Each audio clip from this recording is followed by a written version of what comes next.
बिस्मिल्लाहिर्रहमानिर्रहीम, अस्सलाम वालेकुम and a very happy good morning everybody. मैं हूं आपकी होस्ट हिना न्याजी और मेरे साथ है मिस्टर जमील सुखेरा। हिना न्याजी, आपका बहुत शुक्रिया। A very happy good morning. उम्मीद करते हैं आप बिल्कुल खैरियत से हैं। सबसे पहले आज की बड़ी खबरों पर जल्दी से नजर डालते हैं, क्योंकि आज आपसे बहुत सी बातें करनी है। खबरें इतनी हैं कि कहां से शुरू करें और कहां खत्म करें। ये ऐसा लग रहा था शायद गिरफ्तारियों का सिलसिला रुक गया है, लेकिन ऐसा नहीं है। कल भी हमें एक गिरफ्तारी देखने में मिली। पीटीआई की एक और विकेट गिर गई है जनाब। परवेज खटक ने भी खैबर पख्तूनख्वा की सदारत छोड़ने का ऐलान कर दिया है और पाकिस्तान तहरीक इंसाफ के सदर चौधरी परवेज इलाही को गिरफ्तार कर लिया गया है।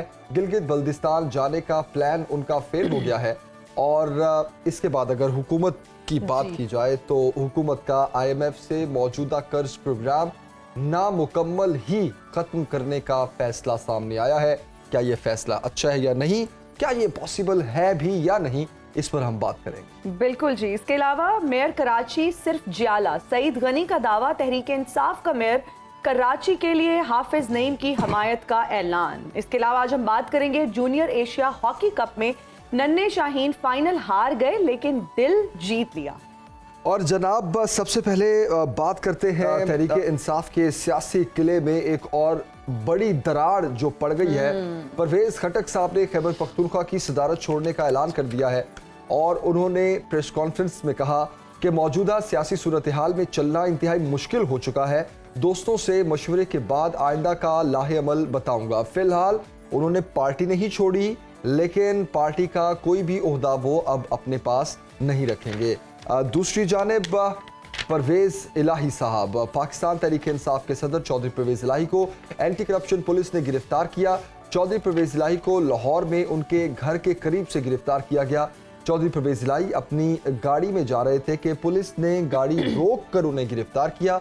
एंटी करप्शन हुकाम परवेज इलाही को दूसरी गाड़ी में बिठाकर अपने साथ ले गए। चौधरी परवेज इलाही की गिरफ्तारी के दौरान मज़ाहमत भी देखने में मिली। जिस गाड़ी में वो मौजूद थे वो बुलेट प्रूफ थी।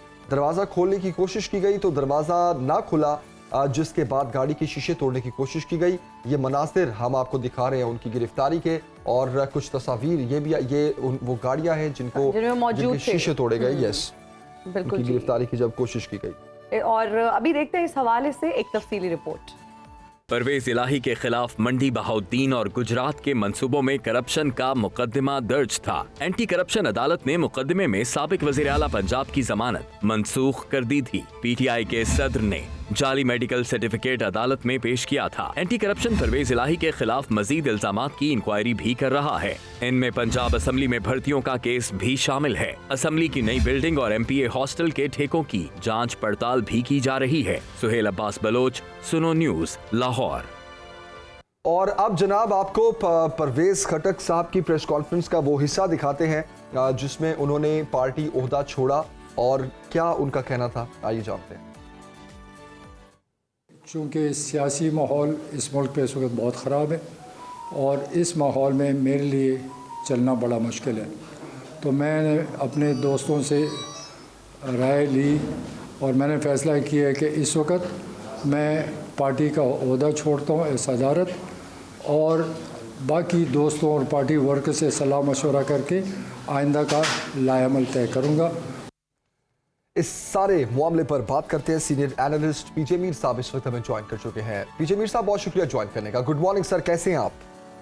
बिल्कुल ठीक ठाक जी, आप सुनाएं? अल्हम्दुलिल्लाह ठीक ठाक। सर, परवेज खटक के साथ असद कैसर साहब भी मौजूद थे और सोशल मीडिया पर खबरें आ रही थी कि दोनों पीटीआई से भी अलग हो रहे हैं, लेकिन परवेज खटक साहब ने तो प्रेस कॉन्फ्रेंस करके बता दिया कि मैं पीटीआई का कोई भी ओहदा नहीं रखूंगा अब। लेकिन असद कैसर साहब हमें खामोश नजर आया। आपके ख्याल में क्या रीजन है इसकी? देखें, जब पार्टी मुसीबत में होती है तो ऐसे लोग जो छोड़ जाते हैं, जो एक विजुअल आपको देते हैं, वो बड़े कमज़ोर किस्म के लोग होते हैं। हमने पीपल्स पार्टी के दौर में भी देखा कि बड़े प्रेशर्स आते रहे, लेकिन उनके जियाले जो हैं, उनके जो वर्कर्स हैं, खड़े रहे। PMLN के साथ भी यही हुआ। ये जो हमने देखा है इसके दो पहलू हैं। एक तो आप कहेंगे कि तमाम पीटीआई दहशतगर्द है, तो भाई 9 मई से पहले तो 9 मई के बाद ये सारे दहशतगर्द हो गए। और फिर जो आपने सवाल परवेज खटक हो गए, और जो लोग कहीं छोड़ के चले गए, ओहदे छोड़ के चले गए, ये वीक लोग हैं। ये कभी भी लोगों की खिदमत नहीं करते। जब आप सियासत में आते हैं, आपका मकसद एक ही है और मकासद एक ही होते हैं कि अवाम की खिदमत करें। और जब आप एक इतने स्ट्रॉन्ग बैनर से आते हैं और उसके बाद आप कहते हैं कि नहीं जी हम तो छोड़ रहे हैं क्योंकि मुझसे संभाला नहीं जाता। और यार, अगर तुमसे ये संभाला नहीं जाता तो मैं आप पे कैसे ट्रस्ट करूंगा कि आप मुल्क को संभालोगे? आप तो नहीं संभालोगे मुल्क को। आप तो एक ये जो आप कह लो कि जो फियास्को हुआ है, आप उस फियास्को के बाद भाग गए। अगर तो आप पार्टी के बोले तो आप खड़े होके उन दहशतगर्दों को और उन क्रिमिनल्स को एक्सपोज करते जी कि भाई ये गंदे लोग हैं हमारे में से, हम इनको डाउन करते हैं, we don't want them and throw them out. लेकिन आप क्या करते हैं? आप खुद ही भाग गए। तो जब आप खुद भागते हैं तो आपकी जो अपनी पर्सनल क्रेडिबिलिटी है वो 0-0। आप उसको भी तो देखो ना, मैं उसको सपोर्ट करता रहता हूँ जहांगीर बदर को। यार, उसको लैशेस पड़ी है मार्शल दौरान, यार खड़ा रहा, वो पीपल्स पार्टी नहीं उसने छोड़ी। उसके साथ साथ कितना दबाव PMLN के लोगों पर पड़ा, खड़े रहे, नहीं कहीं गए। ये होती है पार्टीज। ये क्या है, थोड़ा सा प्रेशर आया, भाग गए। तो इनके भागने से मेरी नजर में पॉलिटिकली कोई फर्क नहीं पड़ेगा। वो इमरान खान किसी और को खड़ा कर देगा, वो जीत जाएगा। बात अवाम की है, इनकी नहीं। ये तो भगोड़े हैं। सही। ये अवाम की क्या कर सकते हैं ये? So these people don't really matter, क्योंकि वो कहते हैं ना, when the push comes to a crunch, फिर वहां पता चलता है कि किसका मेटल क्या है। क्योंकि हम सबका इस वक्त बयानिया एक है। आपने जो 9 मई को देखा है, इसको कंडेम करें, लेकिन ये क्या है? तो तुम अपने आप को अपनी पार्टी लॉयल्टी छोड़ के भाग रहे हो। एब्सोल्युटली। ये आप उस पार्टी को नुकसान नहीं पहुंचा रहे, अपने पॉलिटिकल सिस्टम को पहुंचा रहे हो। अच्छा पीजे मीर साहब, वो पार्टी ओहदा छोड़ रहे हैं, क्या वो फेस सेविंग के लिए पार्टी नहीं छोड़े? क्योंकि दोनों ऑप्शंस मौजूद हैं, पार्टी भी छोड़ सकते हैं और ओहदा भी छोड़ सकते हैं। बहुत सारे लोग सिर्फ ओहदा जो है वो छोड़े हैं, पार्टी नहीं छोड़े। देखिए, अगर पार्टी नहीं छोड़े, they are still answerable, they are still answerable to the well, let's say to the security forces कि भाई आप बताएं कि ये लोग कौन है, इनको पकड़ो। हमने तो आगे भी देखना है ना, पाकिस्तान यहाँ खत्म तो नहीं हो जाता। पाकिस्तान के अंदर जरूर एक मुसीबत आई है, जरूर एक बैड परसेप्शन है, लेकिन हमने फ्यूचर के लिए तो ठीक करना है ना जी। हम क्या इसको बिल्कुल वो कारपेट के नीचे फेंक दें? हाँ जी, मैं ओहदा छोड़ रहा हूँ। ओ भाई, ओहदा तुम छोड़ दो, लेकिन stand and defend the party कि तुम्हारी पार्टी जो है वो दहशतगर्दों की नहीं है। एग्जैक्टली। क्योंकि परसेप्शन है ना। बिल्कुल। तो इसको हमने ओवरराइड करना है, इसको हमने हर चीज को ठीक करना है। ये बदकिस्मती है, बदकिस्मती मैं कहूँगा इमरान की है कि जो उसके साथ ऐसे भगोड़े आए हैं। अच्छा, शाह महमूद कुरैशी साहब के बारे में क्या ख्यालात हैं आपके पीजे मीर साहब? क्योंकि कुछ खबरें आ रही थी कि उनकी जेल में कुछ लोगों से मुलाकात हुई है। उसके बाद कल शाह महमूद कुरैशी के बेटे ने ट्वीट के जरिए बड़ी चीज़ें वाज़ेह की। उन्होंने ट्वीट किया कि इसमें कोई सदाकत नहीं है, कोई मुलाकात नहीं हुई, ना हम पार्टी छोड़ रहे हैं, इमरान खान के साथ खड़े हैं। ये आपने सही कहा, इस तरह की कई वो आती है, रिपोर्ट्स आती हैं। अब कल फॉर एग्जांपल मैं आपको बताता हूँ, वो यहाँ सरदार तनवीर इलियास, अब वो पंजाब में आए, लाहौर में आए, और उनकी सिराजुल हक से मीटिंग हुई, चौधरी शुजात से हुई, आज वो जहांगीर तरीन है, अलीम है, फलाने मीटिंग हो रही। अब वो जिस तरह अभी आपने कहा कि जी तासुर आ गया, हाँ जी पता नहीं ये उनको ज्वाइन कर रही, ये करें, इस तरह की न्यूज चल जाती है। तो जब तक वो कहते हैं ना, you don't hair from the horses mouth, आप इसको कभी भी प्रीमैच्योर न्यूज ना बनाएं। क्यों? उसमें अगेन मिसअंडरस्टैंडिंग्स, उसके अंदर गलत न्यूज और फेक न्यूज चलना शुरू हो जाती है। इस तरह आपने सही कहा, ये उनके बेटे ने तो कह दिया कि भाई हम खड़े इमरान के साथ, ठीक, एंड दैट इज देयर मौक़िफ़। बट हमारे इस वक्त बड़ी बड़ी फेक न्यूज चल जाती है और हर, मैं कहूँगा कि एंगल से चलती है, इससे हमें बचना है। परवेज इलाही साहब की गिरफ्तारी पे क्या कहेंगे सर?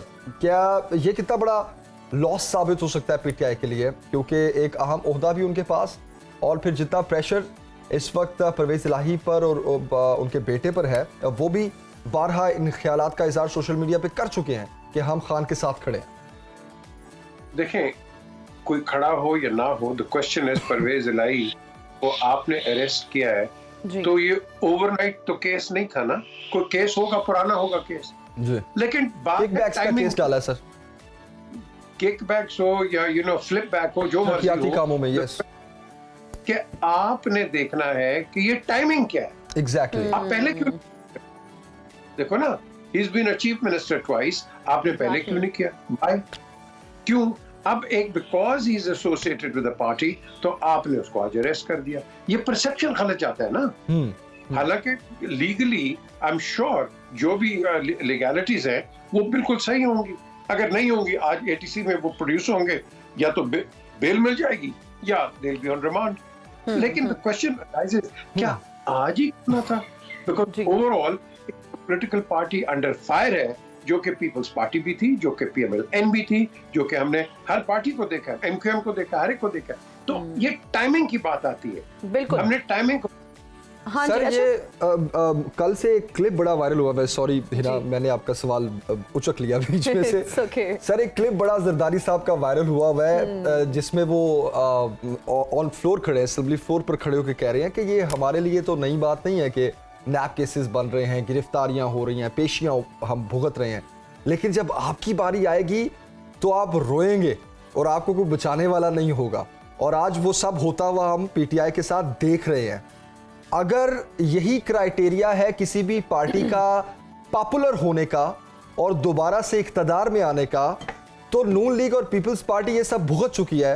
तो क्या पीटीआई की भी अब ये सब कुछ जो भुगत रही है, आने वाले दिनों में पीटीआई भी एक बड़ी पावरफुल पार्टी बनकर उभरेगी और उसकी भी जो है वो इस तरह एक फेमस पार्टी हो जाएगी, जैसे मंजीवी पार्टी हम कहते हैं पीपल्स पार्टी और नून लीग को? देखिए, पीटीआई को भी टाइम लगेगा। पीटीआई को आप अभी कंपेयर न करें, वो एस्टैब्लिश पार्टीज हैं। उनका रिकॉर्ड है, बुरा हो अच्छा हो, एक पॉलिटिकल ट्रैक रिकॉर्ड जरूर है। अब जरदारी बात के बिल्कुल सही है, क्योंकि इस गेम के अंदर ये तो क्रिकेटिंग T20 है। इस गेम के अंदर तो कोई हारेगा, कोई जीतेगा, कोई मुसीबत में जाएगा, कोई हंसेगा। ये तो आपका चलता रहता है। लेकिन ये अफसोस की बात है, हम अपने आप कह लो कि जो हमारे एक ये जुडिशियल सर्कल्स हैं, जब भी कोई केस हो आप उसको खत्म करो। देखो ना, आपने 15-20 साल अपने केसेस नवाज पे लगाए, आपने जरदारी पे लगाए, वो प्रेसिडेंट भी बन गए डिस्पाइट ऑल कॉनोटेशंस, और उसके बाद आपने लगा दिए।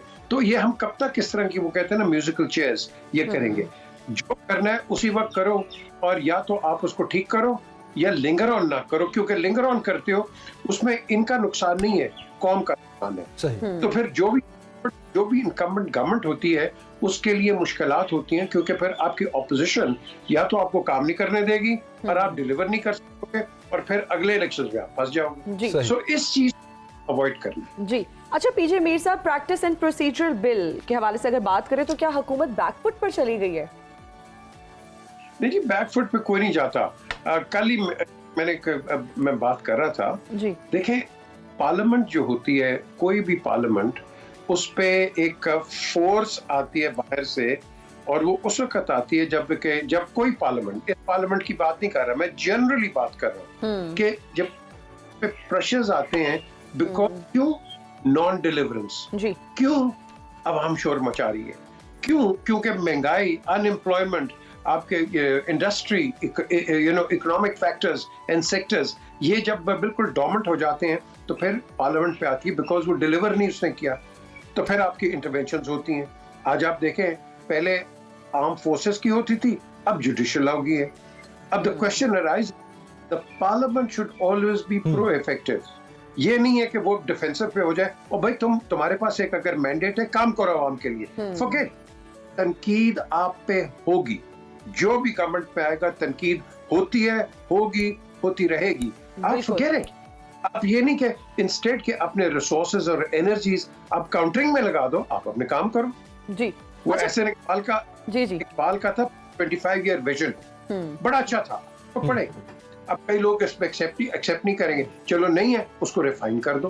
भाई एक चीज तो आगे, हम क्या करते हैं कि हम जो चीज आती है उसको गिरा के मेरी पट्टी लगनी चाहिए, that's it, and that is the sad bit in our country. अपनी उस किसी की पट्टी उतार के लगा दी कि inaugurated by so and so, this is our national capital, we got to get out. Sir again आपकी ये फट्टी लगने वाली बात से मुझे फटियां लगने वाली बात याद आ जाती है, पता नहीं क्यों, क्योंकि अच्छा सर ये जावेद हाशमी साहब ने भी सोशल मीडिया पर एक पैगाम जारी किया जिसमें उन्होंने कहा जो आज इमरान खान के साथ हो रहा है कल को ये पीडीएम और शहबाज शरीफ के साथ भी हो सकता है, बड़ा नाम लेके वाज़ेह तौर पे। दूसरी तरफ है शाहिद खान अब्बासी, वो उनका ये कहना है कि नैब को ख़त्म हो जाना चाहिए। मैं तो सॉरी बड़ी देर से कह रहा हूँ, ये दो वो सियासतदान हैं सर जो पाकिस्तान की सियासत में बड़े मंजे हुए सियासतदान इंडिविजुअली समझे जाते हैं, इन दोनों की इन बातों का क्या मतलब लिया जाए? देखें जो नैब, ये नैब इसका तो नाम मैंने रखा हुआ है NAB, नवाज आसिफ बेनजीर, ये इनके खिलाफ और ये नैब होगी। अब एक्सपैंड कर रही है, शायद खाकान का बिल्कुल एक अपना व्यू पॉइंट है, लेकिन हमें एक चेक एंड बैलेंस रखने के लिए एक इदारा ज़रूर होता है।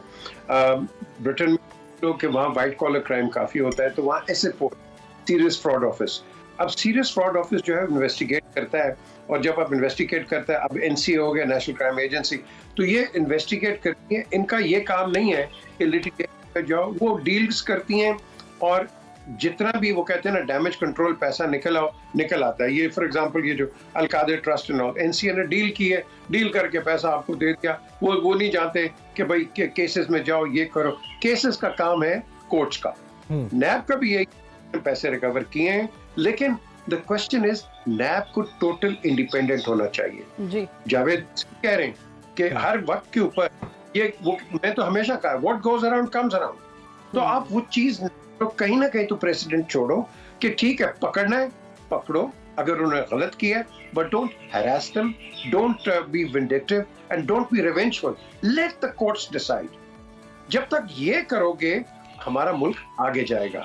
तो जब पॉलिटिकल फोर्सेस भी साथ हो जाती हैं, नहीं जी ये तो चोर है, ये कोई कहता है नवाज चोर है, कोई कहता है इमरान चोर है, कोई कहता है जरदारी चोर है, और भाई किसको क्या पता क्या है, लेट द कोर्ट्स डिसाइड। हम या जज, जूरी, प्रोसिक्यूशन और डिफेंस बन जाते हैं हम, हमें क्या पता, and that is something avoid, ये wrong perceptions for about everybody.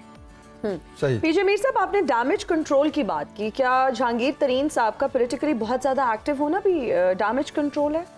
आपका कहना है कि जो किंग्स पार्टी है that would be the damage control party? नहीं डैमेज कंट्रोल नहीं है। देखिए जहांगीर तरीन हमेशा प्रोएक्टिव रहे हैं पॉलिटिकली भी, हर चीज भी बैक डोर के ऊपर भी एडवाइस करते हैं, लोग मिलते हैं, लेकिन इन पे जो इस वक्त वो एक बैन लगा हुआ है, जो उनको डिस्क्वालीफाई उन्होंने किया हुआ है, अब इनकी तो अपील्स भी आ गई हैं, तो अंडर द न्यू लॉ वो अपील जो है दैट अगर ये रिव्यू पे भी जाते हैं वो रिव्यू नहीं आएगी, well that is the legal sort of position. अब आगे क्या होता है, क्योंकि Pakistan is a world of miracles, तो यहाँ मिरेकल भी हो जाते हैं। So as far as the legality is concerned, उनका unfortunately as the law says उनके पास अपील नहीं है, क्योंकि उनकी अपील खारिज हो चुकी है। हाँ, जिन पे केसेस बने रिव्यू पे नहीं गए, रिव्यू पिटिशंस पे, उनके लिए एक दरवाजा खुला है कि वो रिव्यू करें, जो ठीक है नहीं है, well, there you go. अच्छा पीजे मीर साहब, ये जो जितने भी लोगों के बारे में कहा जा रहा है कि जहांगीर तरीन साहब की पार्टी ज्वाइन करने लगे हैं, आप क्या समझते हैं ये पुराने लोग नई पार्टी बनाकर क्या कर लेंगे? और अगर जहांगीर तरीन साहब की पार्टी की बात करें तो उसका मुस्तकबिल आप क्या देखते हैं? अब ये डेवलपिंग न्यूज है, अभी देखे ना, अभी एक दो के अंदर जहांगीर तरीन की मीटिंग है सरदार तनवीर के साथ और उनके साथ अलीम खान के साथ। अब ये क्या डिस्कस करते हैं, ये तो अब वेट करेंगे हम। क्या भाई एक नई पार्टी, क्या सरदार तनवीर इलियास नई एक पॉलिटिकल पार्टी बना रहे हैं, क्या ये जहांगीर तरीन के साथ जाएंगे, क्या इनका एक और फॉरवर्ड ब्लॉक बनेगा, that again remains to be seen. So it is all in the doldrums. मैं समझता हूँ कि ये जो जिस तरह की हालत होती है और हालात बन जाते हैं, तो ये जो हाल हुआ है, आई होप ये पीटीआई का हाल ना इस तरह हो जाए, MKM 1 और MKM 2। सर वो पीटीआई हकीकी की भी तो सामने आ गई ना स्टोरी, पाकिस्तान तहरीक इंसाफ। हकीकी हो या जो मर्जी हो, इनका जो आप कह लो जो बेनिफिशियर है वो है अवाम। अवाम किसको वोट देते हैं ये आपको इलेक्शन से पता चल जाएगा। सर ये आपने बड़ी खूबसूरत बात की आपने पीजे मीर साहब, क्योंकि पुराने चेहरे नई पार्टी में कह लें या नई पैकिंग में दोबारा जब वो मार्केट में आएंगे, तो अब इतने सालों बाद भी इन पर भरोसा कौन करेगा?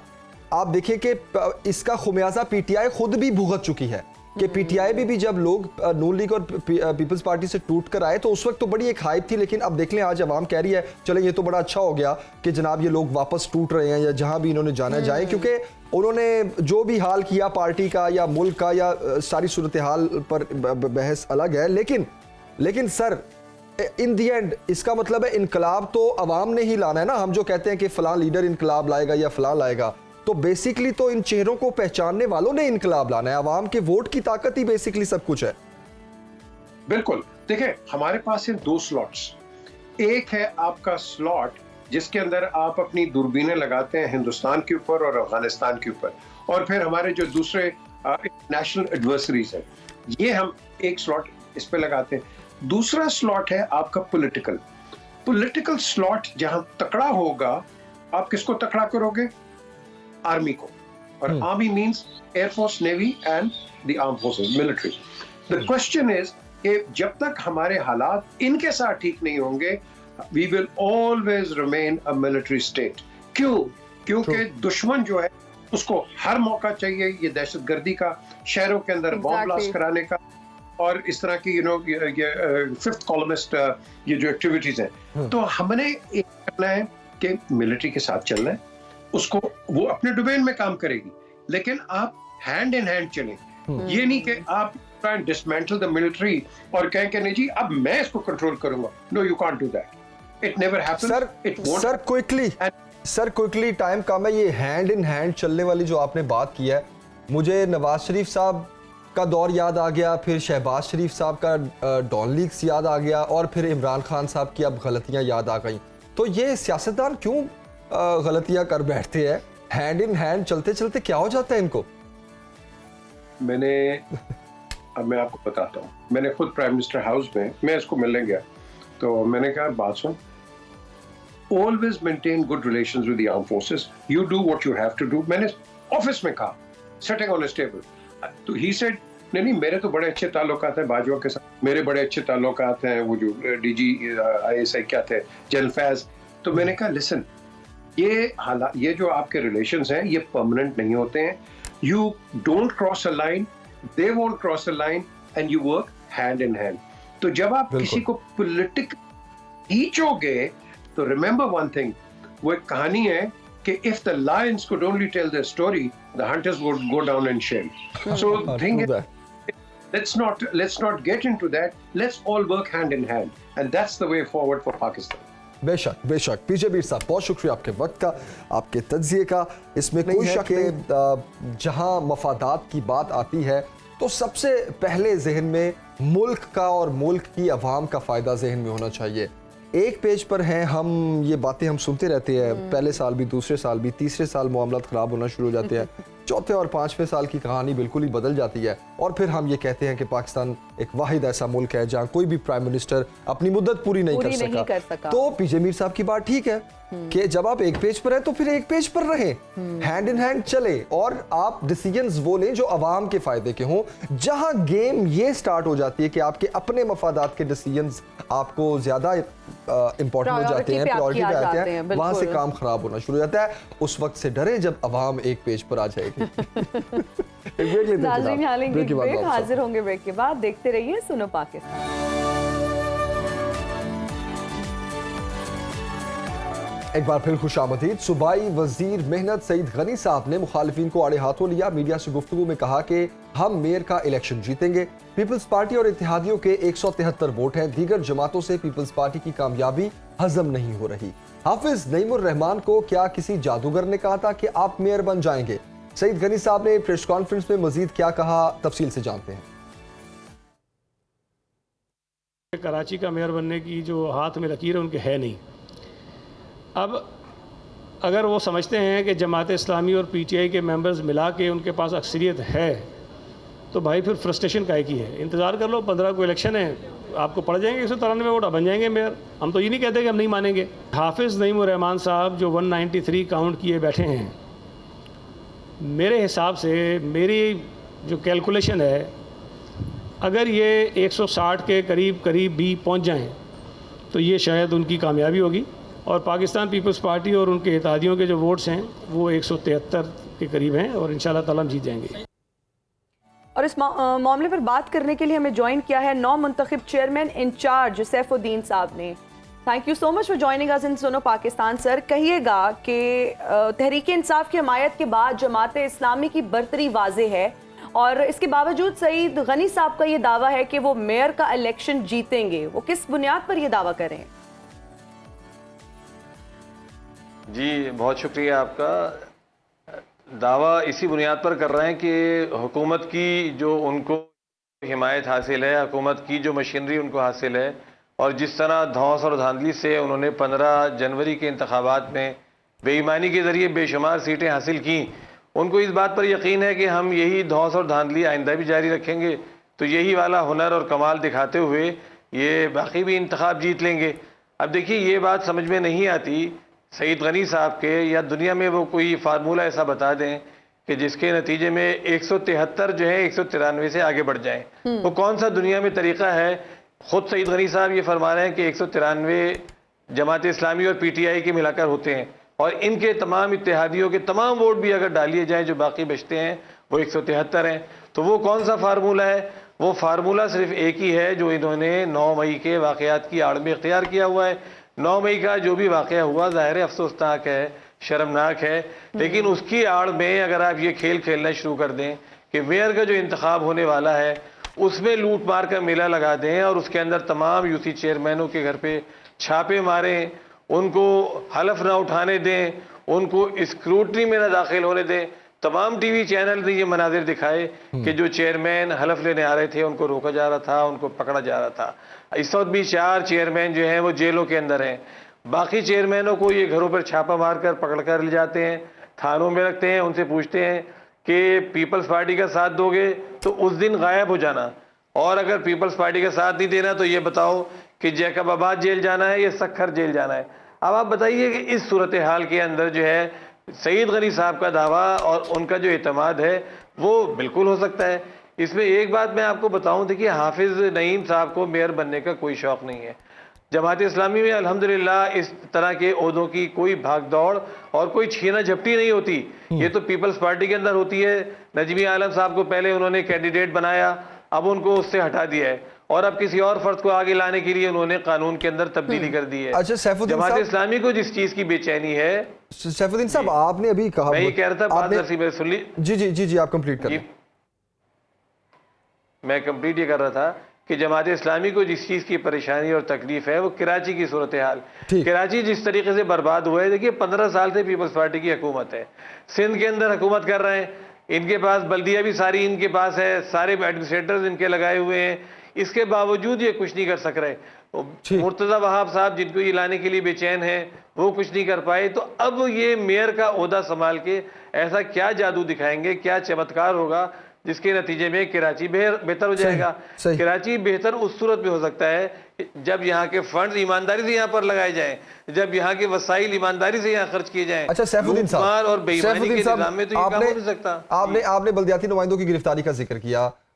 हमने बिल्कुल देखा, मीडिया ने रिपोर्ट भी किया कि जिस दिन बल्दियाती नुमाइंदों की हल्फबर्दारी की तकरीब थी उस दिन भी लोगों को गिरफ्तार किया गया और बहुत से नुमाइंदे तो आए ही नहीं इस डर से हल्फ उठाने कि उनको गिरफ्तार कर लिया जाएगा। अच्छा, आपने ये इंकशाफ किया है कि इन लोगों को गिरफ्तार करके ये कहा जा रहा है कि पीपल्स पार्टी का साथ दोगे या नहीं, राइट? दूसरा, ये कैसे मुमकिन हो पाएगा? मेयर का जब इलेक्शन होगा तो वो अब पीपल्स पार्टी ये चाह रही है कि पीटीआई के जो लोग हैं वो पीपल्स पार्टी का साथ दें, ये पॉसिबल कैसे होगा? देखिए उसका तरीका सईद गनी साहब खुद घड़ी घड़ी बता रहे हैं कि अगर वो लोग उस दिन ऐवान में ना आए और हाजिर ना हो तो उसके नतीजे में जमात इस्लामी और पीटीआई के वोट कम हो जाएंगे। जो सईद गनी साहब ने अपनी प्रेस कॉन्फ्रेंस में कहा कि इनको 160 भी मिल जाए तो बहुत है, तो ये 193 160 कैसे बनेंगे? ये तो अब साफ नजर आ गया कि इनके दिमाग में क्या चीज़ है और क्या ये करना चाह रहे हैं। देखिए डिफेक्शन क्लॉज मौजूद है। अगर पीटीआई के अरकान या कोई भी रुकन अपनी पार्टी की हिदायत के खिलाफ वोट डालता है तो वो डिफेक्शन करेगा और वो नाअहल हो जाएगा। इसी तरीके से सुप्रीम कोर्ट का फैसला मौजूद है। अगर वो आकर भी वोट अपनी पार्टी के खिलाफ डालता है, उसका वोट काउंट नहीं होगा। तो अब एक ही तरकीब रह जाती है कि इन लोगों के घर पे छापे मारे जाएं, इनको भगाया जाए, इनको उस दिन ना आने दिया जाए, इनको लालच, धांस और धौंधी के जरिए से ऐवान में हाजिर ना होने दिया जाए। तो सईद गनी साहब जो 160 कह रहे हैं, इसका मतलब ये है कि उन्होंने उन चेयरमैनों की फेरिस्त बना रखी है कि जिनके घर पे छापे मारने का प्रोग्राम है। सैफुद्दीन साहब, ये ज्यादातर चेयरमैन जो पीटीआई के हैं। सैफुद्दीन साहब, मेयर के इलेक्शन का तरीका कार क्या है, थोड़ी हमारी रहनुमाई कर दें। देखिए, मेयर के इलेक्शन का तरीक़ेकार अब सीधा साधा ये है कि शो ऑफ हैंड्स के जरिए से होगा और ऐवान की अक्सरियत उसमें चाहिए होगी जो 180 के करीब बनती है। अब एक पीपल्स पार्टी खुद कह रही है कि उसके तमाम इत्तेहादियों के साथ मिलाकर 173 वोट हैं। 173 180 कैसे बनेंगे और 173 193 से कैसे आगे बढ़ेंगे और 193 160 देखें, ये सारी बातें नजर आ रही हैं। शो ऑफ हैंड से होना ना, शो ऑफ हैंड से ये इलेक्शन होना है। अब देखें, वो बड़ा एक ट्रेंड चल रहा है और सोशल मीडिया पर भी, अब आई डोंट नो वो सच्ची खबर है या नहीं है, एक लेटर हेड पर लिखा हुआ यहाँ पर तो चल रहा है पंजाब में कि फलां ये वाला बंदा हम पीटीआई से लाताल्लुकी का इजहार करते हैं तो लिहाजा हमें गिरफ्तार ना किया जाए। ये चल रहा है, मीम्स भी आप इसको कह सकते हैं। तो आप ये कह रहे हैं कि कराची में ये हो रहा है कि बल्दियाती नुमाइंदे जो है उनको गिरफ्तार किया जा रहा है, ये कहकर कि वो पीपल्स पार्टी का साथ दें, वरना वो अंदर ही रहेंगे किधर जैकबाबाद भेजना, जिसका आपने जिक्र किया। तो सर, क्या ऐसा नहीं हो सकता कि वो कह दें कि हाँ जी हम पीपल्स पार्टी का साथ ही देंगे, लिख के दे दें, और जिस दिन शो ऑफ हैंड हो उस दिन वो आपका साथ दे दें? ऐसा पॉसिबल नहीं है? देखिए, पॉसिबल तो सारी चीज़ें हो सकती हैं, लेकिन सूरत हाल जो बना रखी है उसमें एक चीज़ तो आपको नज़र आ रही है ना कि कराची के अंदर अब तक एक भी यूसी चेयरमैन ने इनकी हिमायत का ऐलान नहीं किया, पार्टी छोड़ने का ऐलान नहीं किया। क्योंकि वजह यह है कि जिस सतह पर पार्टी छोड़ने के ऐलानात हो रहे हैं वो दूसरी सतह है, वो पाकिस्तान लेवल की सतह है, वो सूबाई लेवल की सतह है। लेकिन पीपल्स पार्टी 9 मई के वाक़यात को इस्तेमाल करके, क्योंकि हमें ये यकीन है कि जो भी लोग ये काम कर रहे हैं पार्टियां छुड़वाने वाला, वो इस सतह पर नहीं आए हैं कि वो यूसी चेयरमैनों से ऐलानात करवाएं और या मेयर को किसी और जरिए से, धांधली से किसी और को बनवाने की कोशिश करें। पीपल्स पार्टी ये काम कर रही है। पीपल्स पार्टी ने 15 जनवरी को भी ये काम किया, पीपल्स पार्टी ने 7 मई को ज़मीनी इंतखाबात के अंदर भी ये काम किया, और पीपल्स पार्टी अब मेयर के जरिए, हालांकि इनको ये समझ लेना चाहिए कि कराची के अवाम कितनी नफरत उनके अंदर मजीद बढ़ जाएगी पीपल्स पार्टी से। उसकी जो ये हरकतें हैं कराची में, लूट मार की, बेईमानी की, पूरा कराची इन्होंने इस वक्त जो है माफियाओं के हवाले किया हुआ है। कब्जे हो रहे हैं, नाजायज कंस्ट्रक्शन, वाटर माफिया, टैंकर, दुनिया जमाने की माफियाएं कराची के अंदर इस वक्त काम कर रही हैं और उनको हुकूमत की सरपरस्ती हासिल है। इस सूरत में अवाम अपनी खुली आंखों से देख रहे हैं और खौफजदा है इस बात से कि खुदा ना करे पीपल्स पार्टी का मेयर अगर कराची में आ गया तो कराची का और क्या हाल होगा। 4 साल बाद कराची पहचाना नहीं जाएगा अगर पीपल्स पार्टी का मेयर कराची के अंदर आ गया, तो इस बदतरीन सूरत हाल में ये लेके चले जाएंगे। अभी तो बारिशें नहीं हुई, बारिशें हो तो पता लग जाएगा कि पीपल्स पार्टी ने पिछली बारिशों के बाद से कुछ भी काम नहीं किया। पूरे नाले बड़े पड़े हैं, गलाजत उबल रही है, गटर बह रहे हैं, सड़कें टूटी हुई हैं, कोई काम नहीं करके दिखा सके। तो अब ये क्या, कौन सा ऐसा मौजज़ा दिखाएगा इनका मेयर आकर, ये बात समझ में नहीं आती। जी अच्छा सैफुद्दीन साहब, अगर जमात इस्लामी मेयर बनाने में नाकाम रहती है तो उसका अगला लाहेअमल क्या होगा? देखिए, जमात इस्लामी अगर मेयर बनाने में नाकाम रहती है, एक तो ये कराची के अवाम की बड़ी बदकिस्मती होगी। इससे पहले नेमतुल्लाह खान साहब को जबरदस्ती दूसरी टर्म नहीं लेने दी गई और उस वक्त MQM से साजबाज करके मुशर्रफ साहब ने दूसरी टर्म उनको दी, जिसके नतीजे में कराची का बदतरीन नुकसान हुआ और कराची में जो जारी तरक्की थी वो रुक गई। अब अगर जमात इस्लामी को मेयर नहीं लेने दिया गया तो ये जमात इस्लामी हाफिज नईम रहमान का नुकसान नहीं होगा, ये कराची का नुकसान होगा, कराची की बदकिस्मती होगी। लेकिन जमात इस्लामी की जो जद्दोजहद है कराची के मसाइल के हल के लिए, जिस तरह कराची के मसाइल के हल के लिए, चाहे वो नादरा के मसाइल हो, बहरिया टाउन हो, के इलेक्ट्रिक हो या और दीगर मसाइल हो, उसके लिए जो जद्दोजहद हम कर रहे हैं, जिसके नतीजे में कराची के अवाम की अक्सरियत ने जमात इस्लामी को वोट डाले। आप ये देखिए, जमात इस्लामी को 5 लाख वोट मिले, PTI को 4 लाख और पीपल्स पार्टी को सारी धांधली करके जाली वोट डाल के 3 लाख। अब एक तरफ 9 लाख वोट हैं, एक तरफ जाली वोटों को मिलाकर 3 लाख वोट हैं। कराची के अवाम की अक्सरियत जमात इस्लामी के साथ है, तो इंशाल्लाह ताला इस जद्दोजहद को हम जारी रखेंगे। सही। और ये बेईमानी और धांधली का निज़ाम कब तक कायम रखेंगे, इसके खिलाफ जमात इस्लामी जिस तरह डटकर खड़ी हुई है, बिलाखिर ये जो है गिरेगा निज़ाम इंशाल्लाह ताला। इनकी जड़ें कितनी मजबूत हैं, बिल्कुल मजबूत नहीं है, सिर्फ ये हुकूमत के सहारे खड़े हैं। जिस वक्त कराची में कोई भी इंतखाब ईमानदारी से हो गया, इनका पता नहीं लगेगा कराची के अंदर ही कहाँ गए। सही सही। बहुत शुक्रिया सैफुद्दीन साहब आपके वक्त का। और जिस तरह आपने कहा कि इस वक्त जमात इस्लामी और पीटीआई की कोशिश ये है कि पीपल्स पार्टी का मेयर ना आए, और जिस तरह आपने तमाम मसाइल बयान किए और प्रेशर ख़ास तौर पर जिस तरह आपने बयान किया, देखना ये है कि आने वाले दिनों में क्या था। ख़ास तौर पर सईद गनी साहब का इस कॉन्फिडेंस के साथ ये कहना कि मेयर कराची जो है वो जियाला ही आएगा, कैसे मुमकिन हो पाएगा, ये तो वक्त बताएगा। एग्जैक्टली जी। यहाँ लेते हैं एक ब्रेक, हाजिर होंगे ब्रेक के बाद। देखते रहिए सुनो Pakistan. And we are right back after the break. You're watching सुनो हमारा पाकिस्तान। वेलकम बैक टकरा गया, कोई बात नहीं। दोनों ही हम इतने एक्साइटेड होते हैं आप लोगों से बात करने के अच्छा, लिए, असल interact में करने बात के हम लिए। सयाहत पे करने जा रहे हैं, छुट्टियां होने वाली हैं, तो excitement हर level कोई भी अपने बहुत घर ज्यादा में है। प्लान कर रहा है कि बच्चों के साथ हम इन छुट्टियों में कहाँ जाएंगे। ऑफ कोर्स वो नानियों और दादियों के घर जाने वाला दौर पुराना हो गया है। अब आज के बच्चे ये कहते हैं कि हमें नॉर्दर्न एरियाज लेकर जाए, अच्छा, हमें कहीं और लेकर जाए। हम, मैं अपने अगर बचपन की बात करूं तो हमने ना एक वो लिस्ट बनाई होती थी कि छुट्टियां हो गई हैं गर्मियों की, तो कहीं ऐसे मकामात पे जाना है जहाँ पे जाके कुछ सीखने का भी मौका मिले और कुछ नया हो। नानी और दादी के घर जाना भी इम्पोर्टेंट होता था अगैन, लेकिन वहाँ ईद वगैरह पे बच्चे अब तो चले जाते हैं। अब वो प्रेफर करते हैं कि किसी और सिटी में जाएं, आउट ऑफ सिटी ट्रैवल करें और पाकिस्तान को एक्सप्लोर करें। बिल्कुल। और नॉर्दर्न एरियाज की बहुत ज़्यादा यहाँ पर अगर हम बात करें तो लोग जो है प्रेफर करते हैं वहाँ ट्रैवल करना। फिर ट्रैवलिंग की अगर हम कॉस्ट की बात करें तो वो पॉकेट फ्रेंडली पैकेजेस नहीं अवेलेबल होते बहुत सारे लोगों के खास तौर पे इस महंगाई बजट से, में, इस महंगाई में खास तौर पर। Yes. बिल्कुल। और अगर हम वहाँ पे होटल्स की बात करें तो सयाहत की जब हम बात करते हैं ज़रूरी है, लेकिन अगैन बहुत एक अखराजात उस पर बहुत ज़्यादा आते हैं। मैनेज करना आजकल के हालात में एक फैमिली के लिए मुश्किल हो जाता है, लेकिन अगैन बच्चों को लेकर जाना भी बहुत ज़रूरी है, फैमिलीज के लिए भी बहुत ज़रूरी है। और अगर पाकिस्तान की ही बात करें बिल्कुल, तो और अगर हम जिस नॉर्दर्न एरियाज की ही ना बात कर रहे हैं तो पाकिस्तान एक ऐसा मुल्क है जिसमें रेगिस्तान, सरसब्ज़ शादाब इलाके भी हैं, मैदानी इलाके भी हैं, पहाड़, जंगलात, सर्द और गर्म इलाके, खूबसूरत झीलें, जजीरे और बेशुमार तारीखी मकामात भी मौजूद हैं।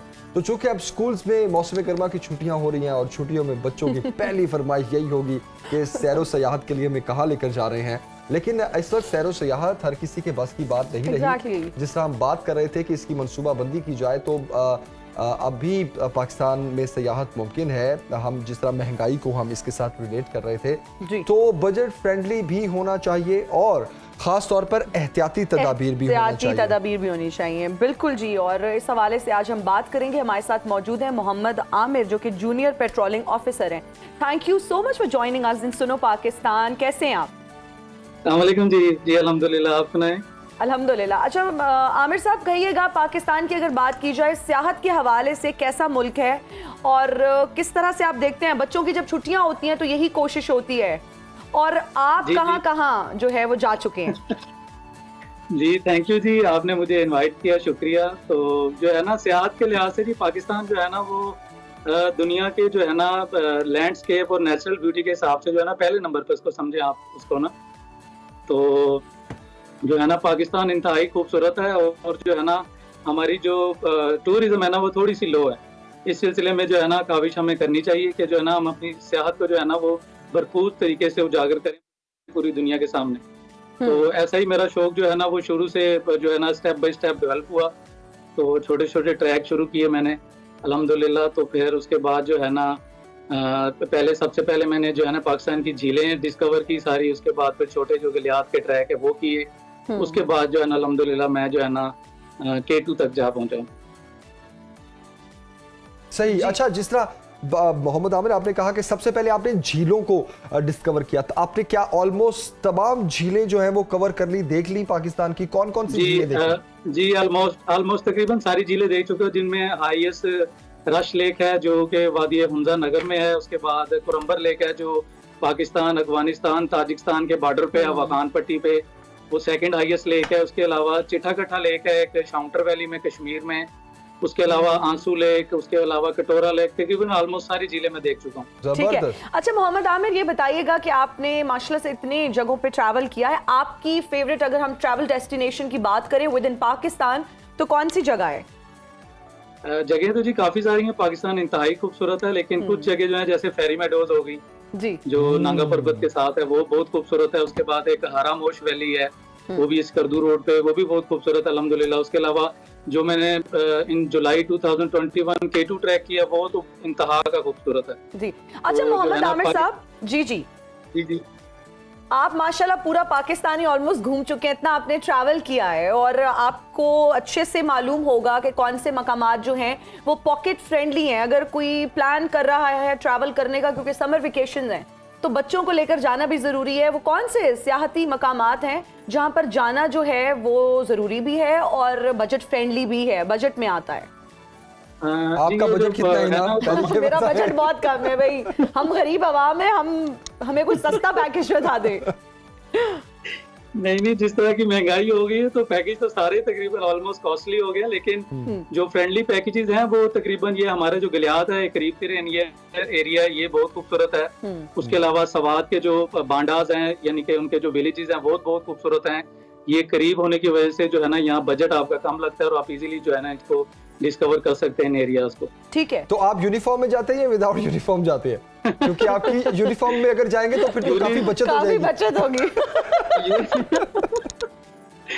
ये तो है जी, यूनिफॉर्म में जो है ना हर जगह प्रोटोकॉल तो मिलता है, तो जो है ना अल्हम्दुलिल्लाह जहाँ भी जाते हैं तो इज्जत वैसे भी जो है ना हमारे नॉर्थ में जो है ना हमारी पुलिस जो है, टूरिस्ट पुलिस है, हमारी दूसरी जितनी भी फोर्सेज हैं वो बहुत ज्यादा रिस्पेक्ट देती हैं टूरिस्ट को। बिल्कुल ट्रू दैट। जोक्स अपार्ट, हम वर्दी वाली जो बात करते हैं, लेकिन मोहम्मद आमिर साहब देखिए, आपकी जो ड्यूटी है, जो आपकी जॉब है वो भी बड़ी टफ है, बड़ी रिस्पॉन्सिबिलिटी वाली है। उसके साथ साथ आपका ये शौक भी है और ये शौक महंगा होने के साथ साथ टाइम टेकिंग भी है। तो फिर किस तरह मैनेज करते हैं? कितनी छुट्टियां लेते हैं? क्या करते हैं? बस छुट्टियां जो है ना वो अल्हम्दुलिल्लाह मिल जाती है छुट्टी, लेकिन जो है ना जो कॉस्ट पड़ती है ना वो हाई एल्टीट्यूड जो एक्सपीडिशन होती है उन पे बहुत ज्यादा आती है। तो आपकी सारी सैलरी तो फिर सयाहत में लग जाती होगी। सर ऐसे ही है, सयाहत जो है ना वो बहुत जो है ना वो महंगा शौक है।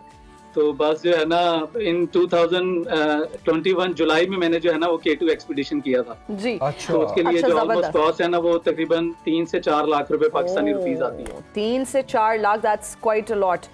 अच्छा मोहम्मद आमिर, जल्दी से आप हमें ये बता दीजिए कि अगर कोई फैमिली प्लान कर रही है कहीं भी वेकेशंस के लिए जाने का, तो क्या बातें हैं जिनको मद्देनजर रखना जरूरी है, किन बातों का ख्याल रखना जरूरी है व्हेन यू आर ट्रैवलिंग? मौसम के हवाले से, एग्जैक्टली, बिल्कुल जी, सेफ्टी मेजर्स की अगर बात की जाए जी, बिल्कुल जो है सबसे पहले निकलने से पहले आप जो है ना वेदर जो है ना वेदर को चेक कर लें, जो जिस वीक में आप जा रहे हैं उस वीक का वेदर कैसा है, क्योंकि अब आगे प्री मानसून आगे मानसून स्टार्ट हो रहा है, तो हर जगह जो है ना अक्सर जो है ना हमारे जो लैंडस्लाइड और दूसरी जो है ना वो एरियाज में जो है ना वो फ्लड आ जाता है पहाड़ी एरियाज में, तो उसका ख्याल रखें। और दूसरा जो है ना आप अपनी सेफ्टी इक्विपमेंट साथ लेके जाएं, और जो है ना आप जहाँ भी ट्रैवल करें आप जो है ना सफाई का खास तौर ख्याल रखें, क्योंकि पाकिस्तान इंतहाई खूबसूरत है और हमें जो है ना अपने जिस तरह हम अपने घर को साफ रखते हैं ऐसे हम अपने मुल्क को साफ रखना चाहिए। आपने बहुत अच्छा मैसेज भी दिया Mohammad Amir, thank you very much for joining.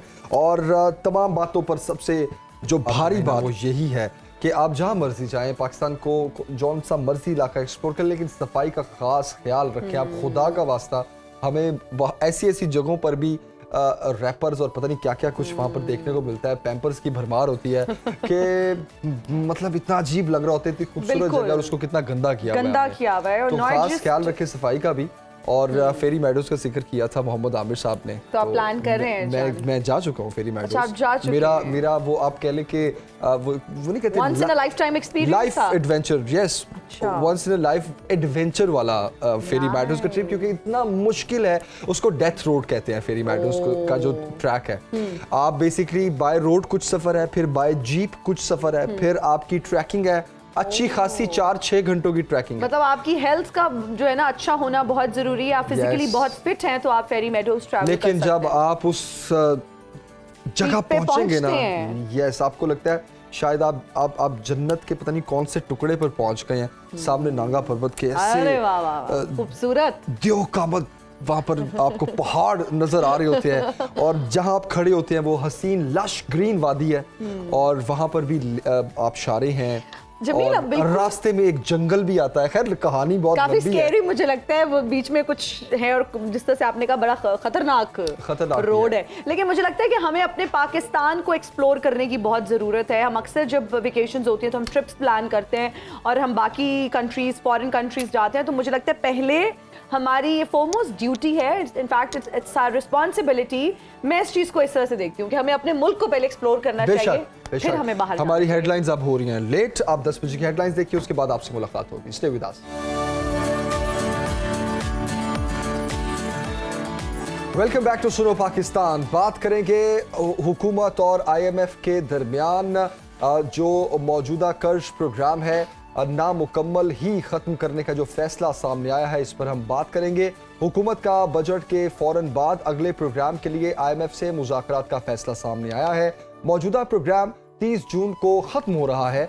इसका $2 अरब से ज़्यादा का कर्ज मिलना अभी बाकी है। $1 अरब कर्ज के लिए मुज़ाकरात मुकम्मल हो चुके हैं, लेकिन स्टाफ लेवल मुआहिदा नहीं हो रहा। अगर स्टाफ लेवल मुआहिदा हो भी जाए तो 10वीं और 11वीं जायजे के मुज़ाकरात होना है, तो 30 जून से पहले 2 जायजों के मुज़ाकरात मुकम्मल होना जो है वो नामुमकिन नजर आ रहा है। और मौजूदा कर्ज प्रोग्राम 30 जून को खत्म होगा तो हुकूमत प्रोग्राम में तोसी नहीं करवाएगी, बल्कि बजट के फौरी बाद अगले प्रोग्राम के लिए IMF से मुज़ाकरात शुरू किए जाएंगे। अब एक तरफ तो हुकूमत का ये प्लान जारी है, दूसरी जानिब इन्फ्लेशन है जो कि रुकने का नाम नहीं ले रही। अगर हम डॉलर की बात करें या पाकिस्तानी रुपीस की गिरावट की बात करें तो वो तो नहीं थम रही और इन्फ्लेशन भी बढ़ती जा रही है।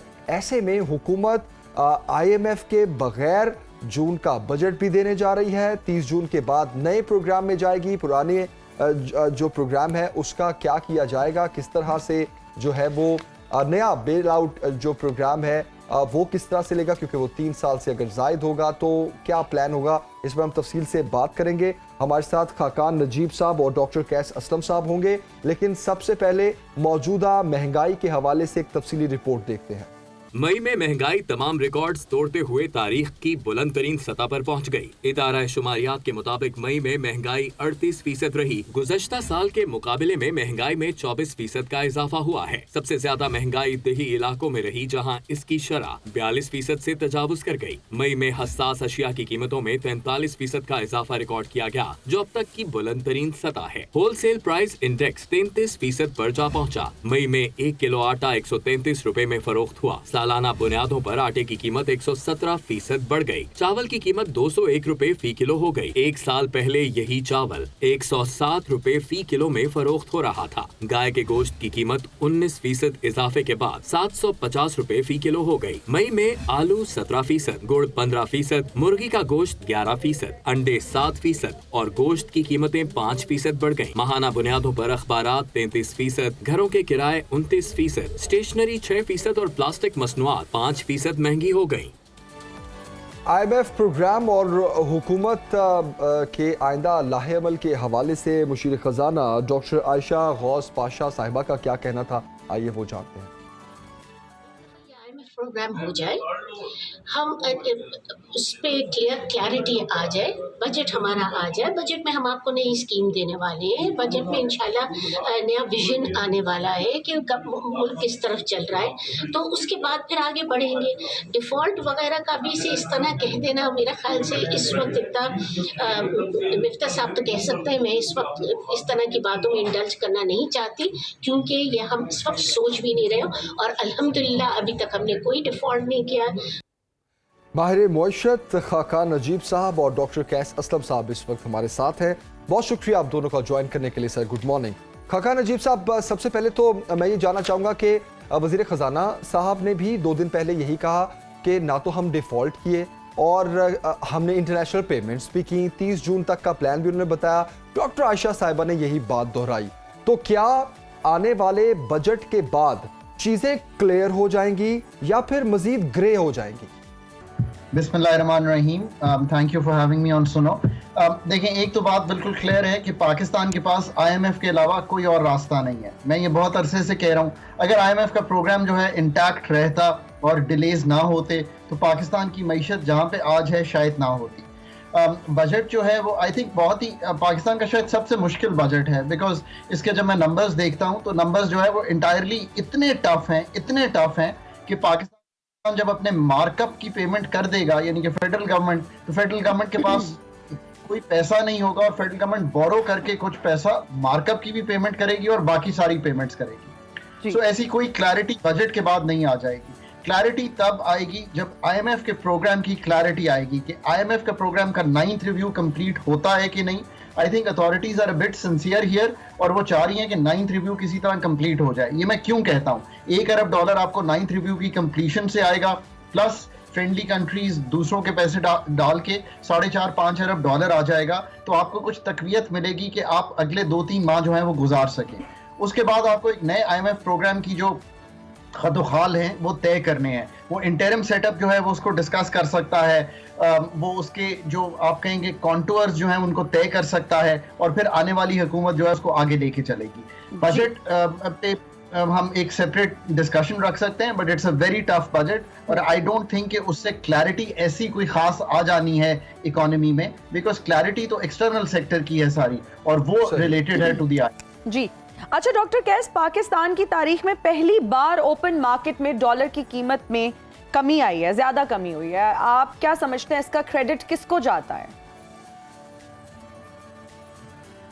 एक्चुअली वो गवर्नमेंट को ही जाएगा, क्योंकि बड़ी मुश्किल से वो बंद करके इंपोर्ट्स सरप्लस कर दिया हमारा बैलेंस ऑफ पेमेंट, तो नेचुरली उसका इफेक्ट डॉलर की डिमांड और सप्लाई पे आना था।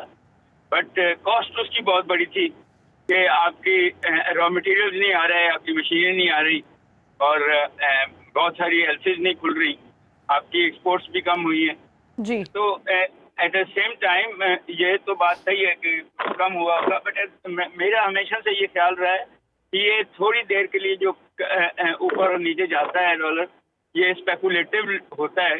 जिन्होंने डॉलर खरीदे हैं उन्होंने पैसे भी बनाने होते हैं तो वो बेचते भी हैं इन दी सेंस, मगर जो असल बात है वो ये है कि इकोनॉमी जो है बिल्कुल खाली हो चुकी है। ना आपके मजदूरों के पास रोजगार है, ना आपकी फैक्ट्रियां चल रही हैं, ना आपकी जमीन आपको अनाज उस लेवल पे दे रही है जिस लेवल पे 240 मिलियन लोगों को खिलाना है। तो ये जो तकलीफें लोगों को दे के आप डॉलर को नीचे ले आएंगे तो या IMF से कर्जा ले लेंगे तो ये बहुत कमाल नहीं है। असल कमाल ये है कि इकोनॉमिक पॉलिसी दें जिससे आप यहाँ रोजगार दे सकें, आमदनियां दे सकें, GDP ग्रोथ दे सकें, फिर मुझे नजर आएगा कि बड़ा कमाल किया है गवर्नमेंट। सही। अच्छा डॉक्टर खाकान नजीब साहब, आपको क्या लगता है अगर IMF से मौजूदा कर्ज प्रोग्राम नामुकम्मल ही अगर ख़त्म हो जाता है तो इससे मुल्क की मईशत पर क्या असरात पड़ेंगे? क्या ज़्यादा वर्स्ट सिचुएशन हो जाएगी? आगे लेके चलते हैं। देखें, आप अगर इंपोर्ट्स को थोड़े अरसे के लिए तो कर्ब कर सकते हैं, बट डॉक्टर साहब सही फरमा रहे हैं, आप अगर इसको बहुत लंबे अरसे के लिए कदगन लगाकर रोकेंगे तो आप जैसे देख रहे हैं लार्ज स्केल मैन्युफैक्चरिंग 25% सुकड़ गई पिछले माह में। ये कोई अच्छा जो इंडिया नहीं देती, ये यही इंडिया देती है कि आपकी इकोनॉमी जो है वो बहुत कम हो गई है, सुकड़ गई है, इससे जॉब्स कम हुई हैं, पॉवर्टी बढ़ेगी, वेजेस हर्ट होंगी। सो ओवरऑल IMF का अगर प्रोग्राम नहीं होता और डॉलर नहीं आते तो आपको कहीं ना कहीं से शॉर्ट टर्म लिक्विडिटी को मीट करना है। एक डॉलर्स का क्रेडिट क्रंच है, एक जिसे कहेंगे लिक्विडिटी क्रंच है, उसको मीट करना है। आपको जिसने मदद की है, मैं having worked in the government for so long, मैं हमेशा कहता हूं कि जब भी चाइना को हमने आवाज दी है, they have come running to our help. उन्होंने अभी आपको $2 अरब दिए हैं, वही आपको कुछ और पैसे दे सकते हैं। इसी तरह कुछ पैसे आपको अगर फ्रेंडली कंट्रीज और दे देती हैं तो आप ये वक्त गुजार सकते हैं। इसके अलावा कोई प्लान भी एक्चुअली हो नहीं सकता। उसकी वजह मैं समझाता हूं, वो ये है कि इंटरनेशनल आर्किटेक्चर में कोई प्लान भी एग्जिस्ट नहीं करता। Let me give you an example of 3 countries, Sri Lanka, Ghana, Bangladesh. ये तीनों हमारे से बहुत कम बैलेंस ऑफ पेमेंट्स के चैलेंज में आए और आईएमएफ के पास चले गए। श्रीलंका तो डिफॉल्ट कर गया, so maybe it would be right to say कि वो हमारे से ज्यादा चैलेंज में आ गया, ये आईएमएफ के पास गए। अब आपने अपने खत्ते में देख लिया 2 ममालिक को, सो कोई और इंटरनेशनल आर्किटेक्चर एग्जिस्ट नहीं करता। और पाकिस्तान की एक इंपॉर्टेंस आई थिंक थी जो जियो स्ट्रेटेजिक थी, जिसपे हमने इंजॉय किया कि हमें फंडिंग आ जाती थी डिफरेंट टाइम्स में, डिफरेंट मदों में हमें पेमेंट आ जाती थी। आज आई थिंक वो हालत नहीं है। इवन सऊदी अरेबिया ने आपको ये कहा कि अपने रिफॉर्म्स कीजिए तो हम आपको पैसे देंगे। So you know, let's try and do serious work on reforms. इसके लिए कॉम्पिटेंट टीम बिल्ड करें। अदरवाइज चीजें जो हैं, अगर 49% महंगाई हो, फूड इन्फ्लेशन, आप खुद सोच सकते हैं कि क्या how tough are things for the common people, for the middle income earners, for the low income earners, for the vulnerable people of Pakistan. So इसको हमें किसी ना किसी तरह सप्लाई साइड को ठीक करना पड़ेगा। बिल्कुल सही। डॉक्टर कैस असलम साहब, आपके ख्याल में डॉलर की कदर नीचे आना और रुपए की कदर में थोड़ा इजाफा होना और ख़ास तौर पर हुकूमत की तरफ से पेट्रोल प्राइस को कम करना, ये कैसे मुमकिन हुआ? हालांकि 6 जून को बजट भी आना है, उसमें भी पेट्रोल कम किया जा सकता था, आवाम को खुशखबरी दी जा सकती थी, लेकिन क्या हम ये उम्मीद लगाएं कि आने वाले बजट में मजीद खुशखबरियां भी आएंगी?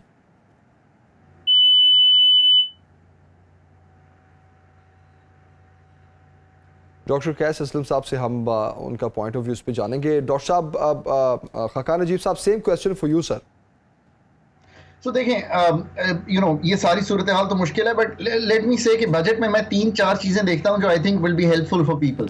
एक, आई थिंक कि जो मिनिमम वेज है वो इस वक्त 25,000 है, इसको बढ़ा के 30-32,000 एटलीस्ट कर देंगे। So that's a good thing.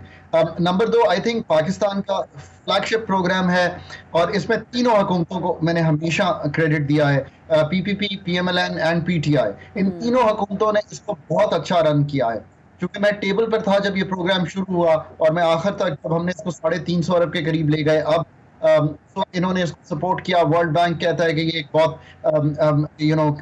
Dependable programme है, रिस्पॉन्सिबली हो रहा है ये। इसमें जो हम वल्नरेबल को पैसे देते हैं, आई थिंक ये कुछ बढ़ जाएंगे। अगर मैं इसको कर पाता इस वक्त, आप यकीन करें, मैं 350 से इसको 600 अरब कर देता, इसलिए कि ये बिल्कुल उस इंसान के घर पैसे पहुंचाता है जो तकलीफ में है, और उसके हाथ में पैसे जाते हैं, वो फूड खरीदे, हेल्थ खरीदे, एजुकेशन खरीदे। सो आई थिंक इसको बढ़ाना चाहिए।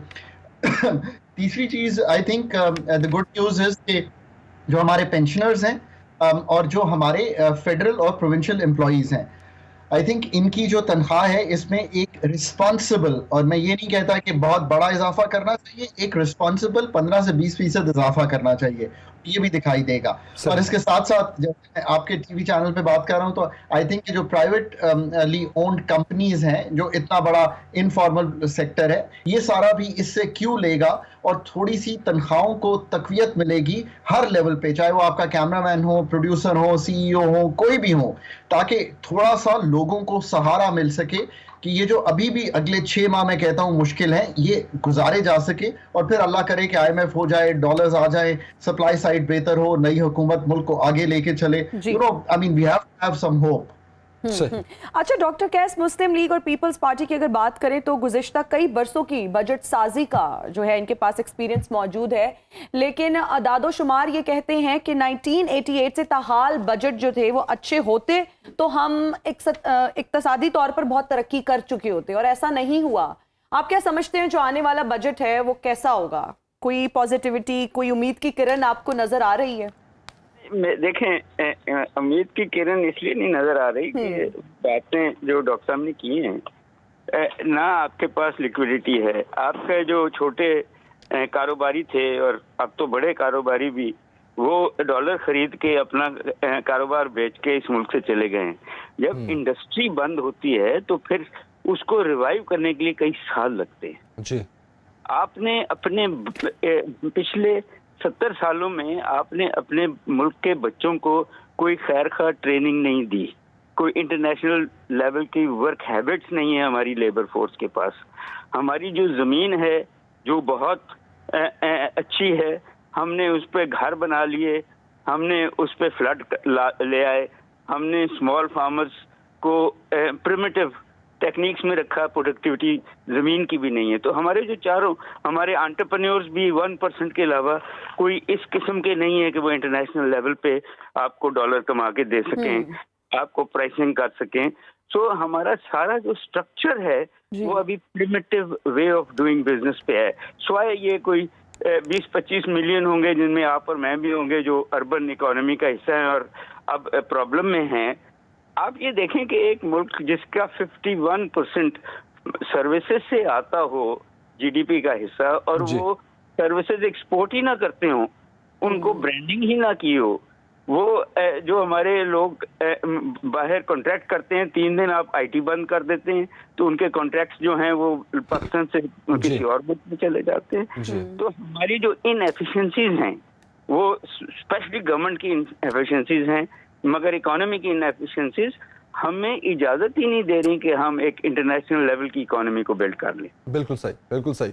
अच्छा खाकान नजीब साहब, हुकूमत ने जो ये प्लान किया है कि हम जून के बाद IMF के प्रोग्राम में जाएंगे, अगर पुराने प्रोग्राम की ही बात कर लें बेल आउट पैकेज की, तो आप देखें पिछले 9 महीनों में कितनी मीटिंग्स हुई, कितने मुज़ाकरात हुए, लेकिन IMF ने हमें कर्जा नहीं दिया क्योंकि उनका जोर था। जो शराइत हम कहते हैं कि शराइत लगाई IMF ने, उसमें बहुत सी अच्छी शराइत भी हैं जिसमें रिफॉर्म्स हैं, खसारे के इदारों को प्राइवेटाइज करना है। तो क्या ये सब किए बगैर जून के बाद एक नए प्रोग्राम में जाना हुकूमत के लिए कैसे पॉसिबल होगा, और IMF तब कैसे मान जाएगी इन रिफॉर्म्स के बगैर? बहुत अच्छा सवाल किया आपने। देखें, एक तो बात यह है कि अगर 9th रिव्यू कंप्लीट नहीं होता इस प्रोग्राम का तो नया प्रोग्राम जो है वो स्टार्ट शायद बहुत ही टफ होगा। अगर 9th रिव्यू कंप्लीट हो जाता है तो शायद एक ट्रांजिशन सा हो जाएगा। लेट्स सी कि ये कैसे ट्रांसपायर करता है। नया जो प्रोग्राम है, देखें, वो अगस्त 15 या 16 तक मेरा ख्याल है जो करंट हुकूमत है उसका कॉन्स्टिट्यूशनल मैंडेट है। तो अगर ये 1.5 महीने में तो नहीं मेरा ख्याल है फाइनलाइज होगा। एक लार्ज कॉन्टूर्स तय हो सकते हैं उनके साथ कि ऐसा हो सकता है, ऐसा हो सकता है। फिर केयर टेकर आएगी, केयर टेकर भी एक आई थिंक निगोशिएशन ही करेगी, तो हम अक्टूबर तक चले जाएंगे। कोई बीच में शायद ब्रिज फाइनेंसिंग लेनी पड़े, पर जो अगला प्रोग्राम है ना वो उन चीज़ों पे बेस्ड होगा या होना चाहिए जो अभी कैस साहब कर रहे थे कि जो मुल्क की इनएफिशिएंसीज हैं, जो मुल्क की SOEs हैं, जो मुल्क के लॉसेज हैं, जो मुल्क के मैक्रो इम्बैलेंसेस हुकूमत की एक्सपेंडिचर्स की वजह से आ रहे हैं, जो आप सारे अदारे 212 अदारे आप चला रहे हैं कमर्शियल, जो आपको नहीं चलाने चाहिए। आप इसी तरह बहुत सी डिविजन्स और डिपार्टमेंट्स चला रहे हैं फेडरल में जो कि प्रोविंशियल सब्जेक्ट बन गए 18वीं तरमीम के बाद। ये इसी तरह क्या आपने लेबर रिफॉर्म्स किए हैं, और फिर एजुकेशन और हेल्थ अगर प्रोविंशियल सब्जेक्ट है तो वो ठीक कैसे होना है? मतलब 40% स्टंटेड बच्चों के साथ तो मुल्क नहीं चला सकते। ये क्लिकी बातों पे आपने आना है। इसमें पार्टली ये सॉल्व होगा IMF से, बट 80% सॉल्व होगा जब आप ये फैसला करेंगे कि आपने अपनी हुकूमत से पूछना है कि आप ये बताइए कि आपका प्लान क्या है इन 212 अदारों के बारे में। PIA 2022 में 90 अरब रुपए का लॉस करेगी। अब आप मुझे खुद बताइए कि पूरे मुल्क के गरीबों को 350 अरब और 90 अरब में दूंगा उन 17,000 एम्प्लॉइज को कि वो PIA चलाएं। अब आप बता दीजिए आपने क्या फैसला करना है मुल्क का। एग्जैक्टली यही आदादोशुमार आए हैं सर कि पिछले एक साल में PIA ने 297 मिलियन का जो है वो बिलियन का जो है वो नुकसान किया। 297 अरब इज अ ह्यूज अमाउंट। हम बात करते हैं कमाने की, इधर तो हम खसारे पे खसारा किए जा रहे हैं थ्रू दैट।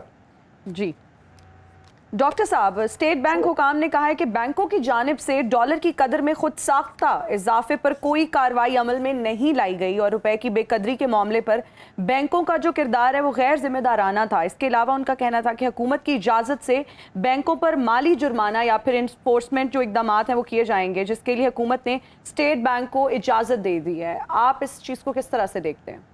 जी, मेरा ये हमेशा से ख्याल रहा है कि ये इन हाउस ट्रेडिंग की वजह से ये स्पेकुलेशन हुई है और उसमें स्टेट बैंक बिल्कुल मुलव्वस है, उसमें ये बैंकों के अपर एशेलॉन मुलव्वस है। हम एक तरफ कहते हैं कि हम मनी लॉन्ड्रिंग नहीं कर रहे, ये अगर ये मनी लॉन्ड्रिंग नहीं है तो फिर और क्या है? आपने मुल्क को डुबो दिया अपने पैसे बनाने के लिए, दैट इज क्रिमिनलिटी। और मैं ये समझता हूँ कि बहुत सीरियस सैंक्शंस होनी चाहिए ताकि हम rule of law private sector को भी, बैंकिंग सेक्टर को भी और गवर्नमेंट सेक्टर को भी उसके अंदर लाएं। ये जब तक हम अपनी इनएफिशिएंसीज को, जब तक हम अपनी करप्शन और गवर्नेंस के इश्यूज को और ये इन हाउस ट्रेडिंग को हम ठीक नहीं करेंगे, ये सारे जो बनाए हुए हैं state bank security commission, privatisation commission और ये सारे जो अदारे बनाए हुए हैं, उनका काम है कि इकोनॉमी को इंटरनेशनल कैपिटलिस्ट नॉर्म्स के तहत चलाएं। इनका ये काम नहीं है कि इजाज़त दे दें अपने नीचे जो अदारे हैं कि वो जो मर्जी कर लें। कॉस्ट उसका आपने देख लिया इकोनॉमी को कि आपने 21% पे जब ले गए इंटरेस्ट रेट, तो कहाँ डॉलर नीचे तो नहीं आया, इन्फ्लेशन नीचे तो नहीं आई। तो जब आप की इंस्ट्रूमेंटल पॉलिसी जो है वो सॉल्व ही ना कर रही हो बीमारी को, तो इसका मतलब है कि उस बीमारी के इश्यूज कहीं और हैं। और आप, तो मैं ये समझता हूँ कि बड़े स्ट्रिक्ट एक्शंस होने चाहिए, और मैं एग्री करता हूँ कि आप उन स्ट्रिक्ट एक्शंस में जो आपके अदारे खसारे में जा रहे हैं, वो प्राइवेट सेक्टर के भी बेशक हों, IPPs की तरह, उनको या बंद करें या बेचें। ये कैसे हो सकता है कि टैक्स पेयर जो गरीब हो रहा है, जिसको कोई मराहत नहीं मिल रही, वो पैसे दिए जाए इनको। बिल्कुल सही। सो कहीं ना कहीं हमें स्मॉल गवर्नमेंट लानी पड़ेगी, गवर्नेंस लानी पड़ेगी, इकोनॉमिक पॉलिसी जो है, बल्कि फिस्कल पॉलिसी इकोनॉमिक ओरिएंटेड होगी, ना कि रेवेन्यू ओरिएंटेड। बिल्कुल सही, बिल्कुल सही। डॉक्टर कैस असलम साहब और खाकान नजीब साहब, आप दोनों का बहुत शुक्रिया। और अब देखना यह है कि आने वाले दिनों में हुकूमत मजीद क्या फैसले करती है, क्योंकि जो जून का बजट है उसके हवाले से तो कुछ चीज़ें हुकूमत ने वाजे कर दी हैं, लेकिन जून के बाद हमारी मईशत का क्या हाल होगा, क्या इस बजट के बाद अवाम पर मजीद बोझ पड़ेगा या फिर रिलीफ मिलेगा, ये देखना भी बाकी है। उम्मीद अच्छी रखते हैं जी, उम्मीद पे दुनिया का है, उम्मीद पर पाकिस्तान कायम, पाकिस्तान कायम है। बिल्कुल जी। हाँ, लेंगे एक ब्रेक, हाजिर होंगे ब्रेक के बाद। देखते रहिए सुनो पाकिस्तान।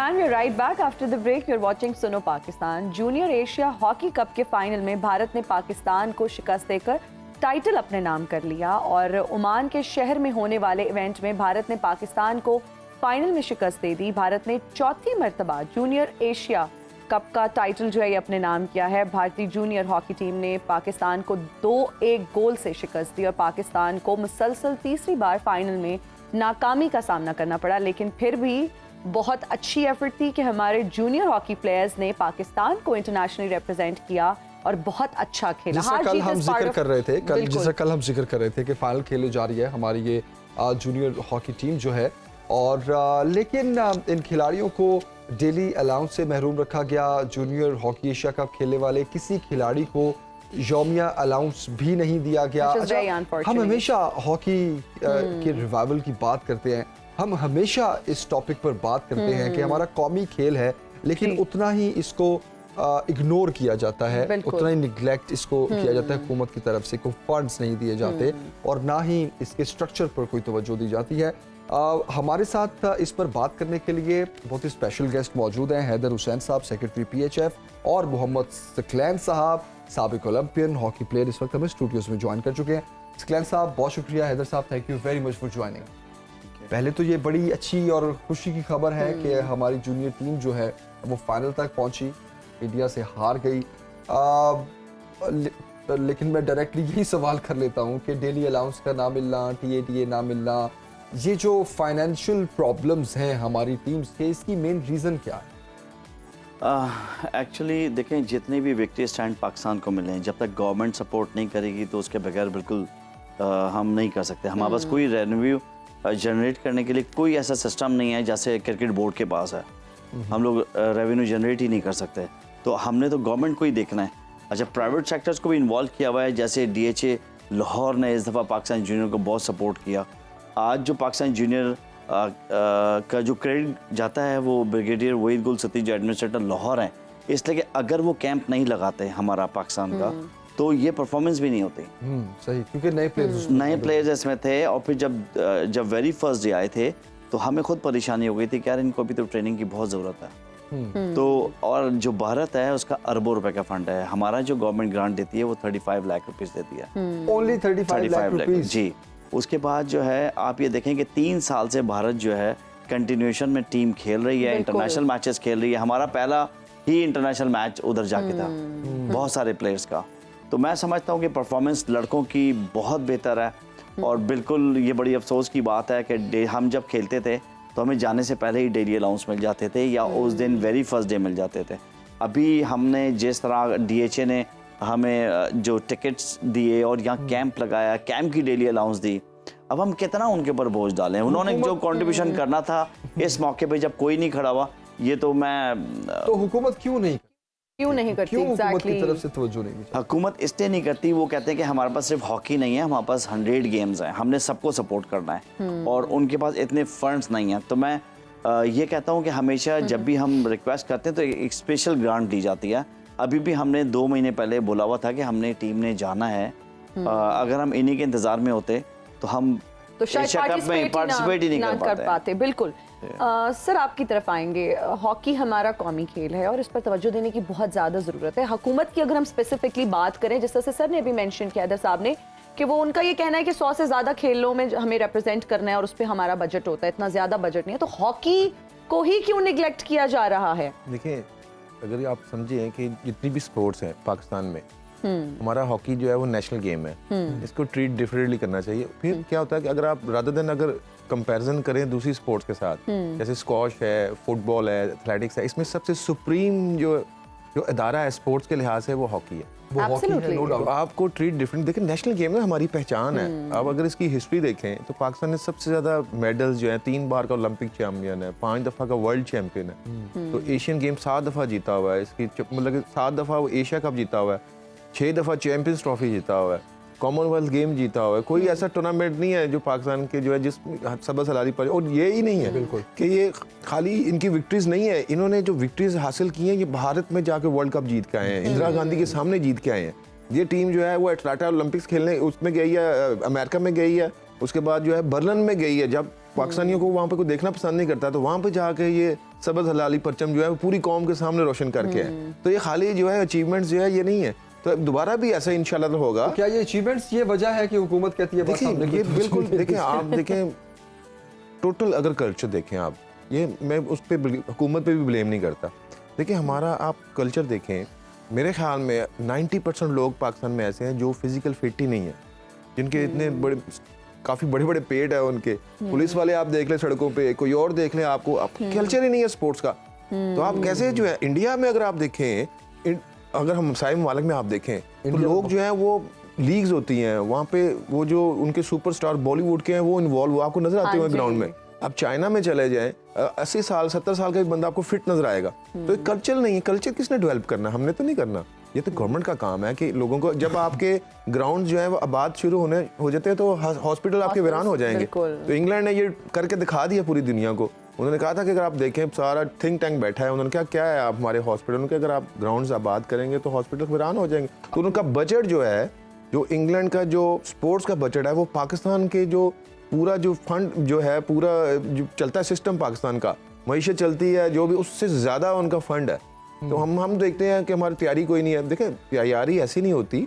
अब जिस तरह ओलंपिक्स गेम खत्म होती है right on the first day, Olympics 4 साल के बाद होता है, तो उसकी तैयारी 4 साल के अंदर शुरू हो जाती है। बिल्कुल अनफॉर्चुनेटली जिस तरह अभी देखें हैदर हुसैन हमारे आए हैं, हमारे साथ खेलते रहे हैं, बड़े ज़बरदस्त राइट आउट थे। अभी देखें इनकी जो आप देखें कि इन 4 टूर ऐसे किए इन्होंने, इनकी अपनी डेली $400 है इनकी, अगर ये टीम के साथ जाएँ आप, ठीक है, तो इन्होंने 4 टूर्स में अपनी डेली नहीं ली, तकरीबन 80 लाख रुपया इन्होंने लिया।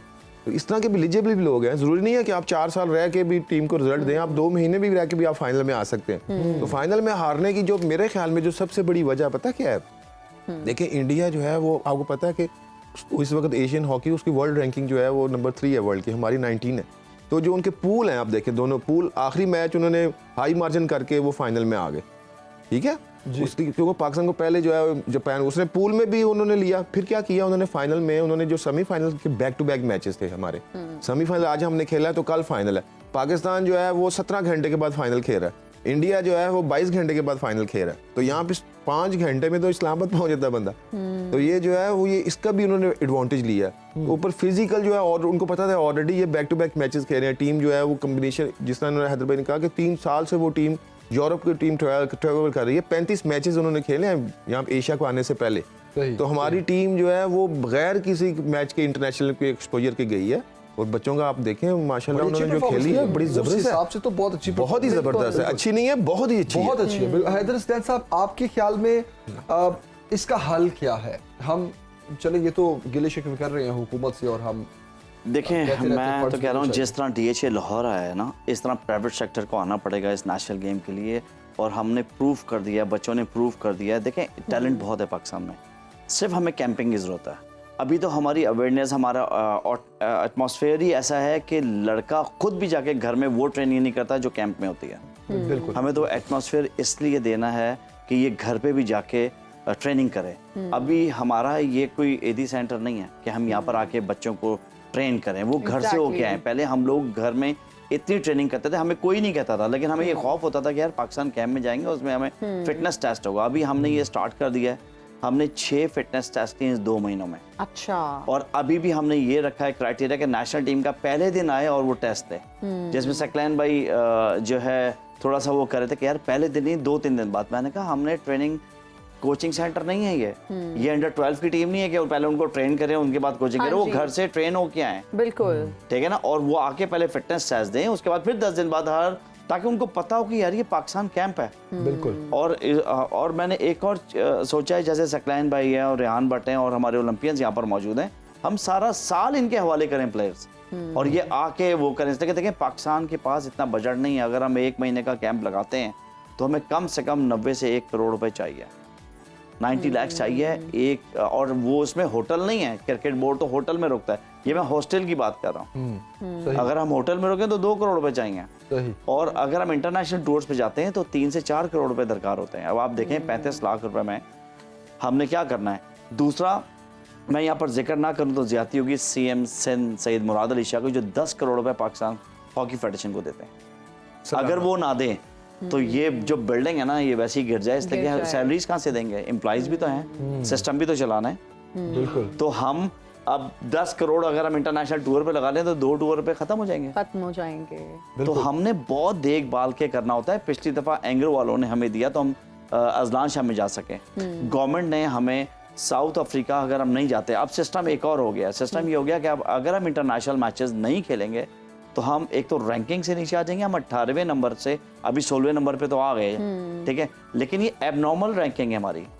हमें टॉप 5 में होना चाहिए। जो हमारी अभी टीम है, करंटली जो टीम है, ये ना खेलने की वजह से, ये खेलने की वजह से 18वें नंबर पे नहीं आई थी। सिर्फ हम प्रो लीग में नहीं गए तो एकदम 10 से 18 नंबर पे। तो हैदर साहब, स्पॉन्सर्स भी नहीं आते, ब्रांड्स भी नहीं आते? स्पॉन्सर इसलिए नहीं आते कि हमें विक्ट्री, उनको भी विक्ट्री चाहिए, उनको यहाँ पर टीवी पे मैचेस चाहिए। हॉकी को दिखाता कितना है। मैंने लेटर लिखा था PTV को, शुक्र उन्होंने कल का फाइनल दिखाया, और PTV सपोर्ट करना चाहता है और उन्होंने प्रूव भी कर दिया। मैं तो सिर्फ एक लेटर लिखा था और उन्होंने एफर्ट करके PTV ने मैच दिखाया। तो ये जब होंगे, जियो भी है स्पोर्ट्स चैनल, एयरवाई भी है, इन लोगों को चाहिए कि थोड़ा सा सपोर्ट करें। इन लोगों के पास खुद भी स्पॉन्सर्स होते हैं चैनल्स के पास, और नेशनल गेम में थोड़ा सा हमें चाहिए। अच्छा, जैसे बांग्लादेश को क्रिकेट बोर्ड सपोर्ट करता है, हमें थोड़ा सा 2 साल के लिए स्पॉन्सर हो, उसके बाद खुद ही हम अपने पैरों पे खड़े हो जाएंगे। इसलिए कि कराची का जो स्टेडियम है वो स्टेट ऑफ आर्ट बनने वाला है। उस पे हमारे पास अभी वो भी CM सिंध ने हमें जो 88 करोड़ रुपए अप्रूव किए हैं। यस, बिल्कुल। उस स्टेडियम के लिए, वो स्टेडियम 1960 का है, तारीखी स्टेडियम है, बहुत सारे इंटरनेशनल मैचेस हुए हैं, बहुत सारे प्लेयर्स निकले। तो वो हमें 2 से 3 साल में वो स्टेडियम तैयार हो जाएगा, तो फिर हमें स्पॉन्सर्स की नीड नहीं होगी। ये आपकी बात सही है कि जिस तरह क्रिकेट बोर्ड है और हमारा अमीर बोर्ड है, अगर ऐसा कहा जाए तो गलत नहीं होगा, क्रिकेट बोर्ड भी हमारा इसमें अपना हिस्सा डाल सकता है। और 1% भी डाले ना, बांग्लादेश मेरे ख्याल से 2 या 3% बांग्लादेश हॉकी फेडरेशन को देते हैं। अच्छा, एक और बात कि हमें फंड भी नहीं चाहिए। हम कहते हैं 1 रुपया ना दें, लड़कों के अकाउंट्स हैं, डायरेक्टली करें। अभी जैसे DHA लाहौर ने जो फंड्स के लिए हमसे अकाउंट नंबर मांगा था, हमने मना कर दिया था। हमने कहा अकाउंट्स हमें नहीं दें, कैटर्स का अकाउंट नंबर है, ट्रैवल एजेंट का अकाउंट नंबर है, प्लेयर्स का अकाउंट नंबर है, आप डायरेक्टली उनको दें जो ताकि एक फेयर एंड ट्रांसपेरेंट तरीके से हर चीज हो सके। एग्जैक्टली कोई नहीं, आप एम्बिग्युइटी लोगों ना की हो। ये बड़ी काविश है। और बहदर साहब, शुक्लान भाई, आप जिस तरह आप बता रहे हैं कि अभी कुछ महीनों से जो आपकी कोशिशें जारी हैं, इंशाल्लाह ज़रूर ये रंग लाएंगी। इंशाल्लाह। और उम्मीद के साथ साथ हम दुआएं भी करेंगे कि पाकिस्तान फिर हॉकी का सबसे रिवाइवल जो डेंजरस बात है कि अभी जो मैंने जब चार्ज दिया था तो 8 से 9 लड़के इंग्लैंड चले गए थे लीग खेलने के लिए, फाइनेंशियल इश्यूज थे और चले गए। तो हमारे पास 8 से 9 लड़के पाकिस्तान में नहीं थे, हमारे पास एक टीम है। जब मैं और सकलान भाई खेलते थे तो हमारे पीछे 6 हमारी पोजीशन के लगे होते थे। तो अब हमारा ये सेकंड टियर जो है तैयार हो गया है, जूनियर टीम। अब हम थर्ड टियर करना चाह रहे हैं कि 15 साल से 17 साल के लड़के हम लें। इससे और इसलिए हम डीजी रेंजर सेंस से मिले थे और उसमें कलीमुल्ला साहब थे, हनीफ खान साहब थे और लाहौर कलंदर के सीईओ आतिफ राना साहब थे। हमने उनसे रिक्वेस्ट की है और उन्होंने बहुत होप्स दी हमें कि ये थर्ड टियर जो है हम बनाएंगे पूरे पाकिस्तान से लेके, उसको हम अपने पास रखेंगे और उनको एजुकेट करेंगे, उनको ट्रेनिंग देंगे, उनको कोचेस देंगे। अगर ये हमारा सिस्टम कामयाब हो गया, नेशनल टीम का 3 टियर सिस्टम, तो मैं समझता हूँ कि आगे जाके हमें बहुत अचीवमेंट होगी। जिस तरह पहले हमारे लोरल्स थे उस तरह के हम लेके आएंगे। अच्छा मोहम्मद सकलैन साहब, आपका भी हम कमेंट लेना चाहेंगे कि हॉकी का रिवाइवल किस तरह से मुमकिन है, आप क्या समझते हैं? हैदर साहब ने बड़ी अच्छी गुफ्तगू की और बताया कि किस तरह से पॉसिबल है, आप क्या समझते हैं? जी बिल्कुल, हमें दोनों प्लान करने पड़ेंगे, लॉन्ग टर्म प्लान भी करने पड़ेंगे और शॉर्ट टर्म भी करने पड़ेंगे। तो भी आप देखें जब ये टूर्नामेंट हो रहा था, पाकिस्तान जो पहला लीग मैच इस टूर्नामेंट में खेला जूनियर एशिया कप में, तो वो पाकिस्तान और इंडिया का 1-1 ड्रॉ हुआ था। पहला मैच, बिल्कुल पहला मैच हुआ। तो आप यकीन करें, ऑस्ट्रेलिया से, भारत से फ़ोन आए मुझे खुद, तो उन्होंने कहा कि आप में हम तो यकीन, पाकिस्तान इंडिया से ज़्यादा आप लोगों में हमने स्किल देखी है, आपका बैकअप ज़्यादा देखा है, और आप यकीन करें अगर हम टैलेंट हंट करना शुरू करें, मैं यहाँ पे जो है वो खराज तहसीन पेश करूँ, हमारे मंजूर जूनियर साहब थे, अल्लाह ताला उनको उनकी मग़फ़िरत फरमाए, उनके वो इंतकाल किया, उन्होंने तकरीबन 4-5 माह हुए उनको। उन्होंने ये बहुत ज़्यादा कोशिशों से उन्होंने ये टैलेंट जो है वो हंटिंग की थी पूरे पाकिस्तान में जाके। और मैं समझता हूँ कि ये सिर्फ अब 10% है। ये इतना टैलेंट है पाकिस्तान में हॉकी का कि आप सोच, अभी जिस तरह पाकिस्तान में तेज़ी से ऑस्ट्रो टर्फ जो है लग रही हैं, पहले जब हम खेलते थे तो हमारे पास सिर्फ कराची और लाहौर में थी ऑस्ट्रो टर्फ, अभी पाकिस्तान में 50 के करीब ऑस्ट्रो टर्फ है, छोटे छोटे शहरों में भी हैं। उसको थोड़ा सा ऑर्गेनाइज करें, ये टोटल पाकिस्तान हॉकी फेडरेशन के अंडर करें। देखिए, एक और रेवेन्यू इकट्ठा करने का सबसे आसान तरीका मेरे ख्याल में ये है कि जिस तरह पीटीवी को आप जो है वो आप बिल्स के, जिस तरह वापडा का बिल आते हैं उसमें मेंशन होते हैं पीटीवी को, आपने जो 35 रुपए देते हैं, 35 रुपए, तो हॉकी को 10 रुपए दे दे, तो मुश्किल काम तो नहीं है। 10 रुपए तो आजकल तो फकीर भी नहीं लेता कोई, बाहर आप दें वो भी अगर फेंक दे वो 2 टीम वो भी नहीं लेता वो। तो आप काइंडली 10 रुपये दें आप, तो हमारे ये सारे मिसाइल। देखिए, ये हॉकी जो है थोड़ी सी काइंड ऑफ इन्फॉर्मेशन, ये दुनिया का महंगे खेलों में इसका शुमार होता है। जो इंस्ट्रूमेंट्स गोलकीपर ने पहना होता है वो 6.5 लाख रुपए का है वो, और जो हॉकी के शूज़ हैं वो कम से कम 15 से 20 हज़ार हैं, जो 2 महीने में पानी में खेलने से फट जाते हैं। ये ऑस्ट्रो टर्फ चाहिए।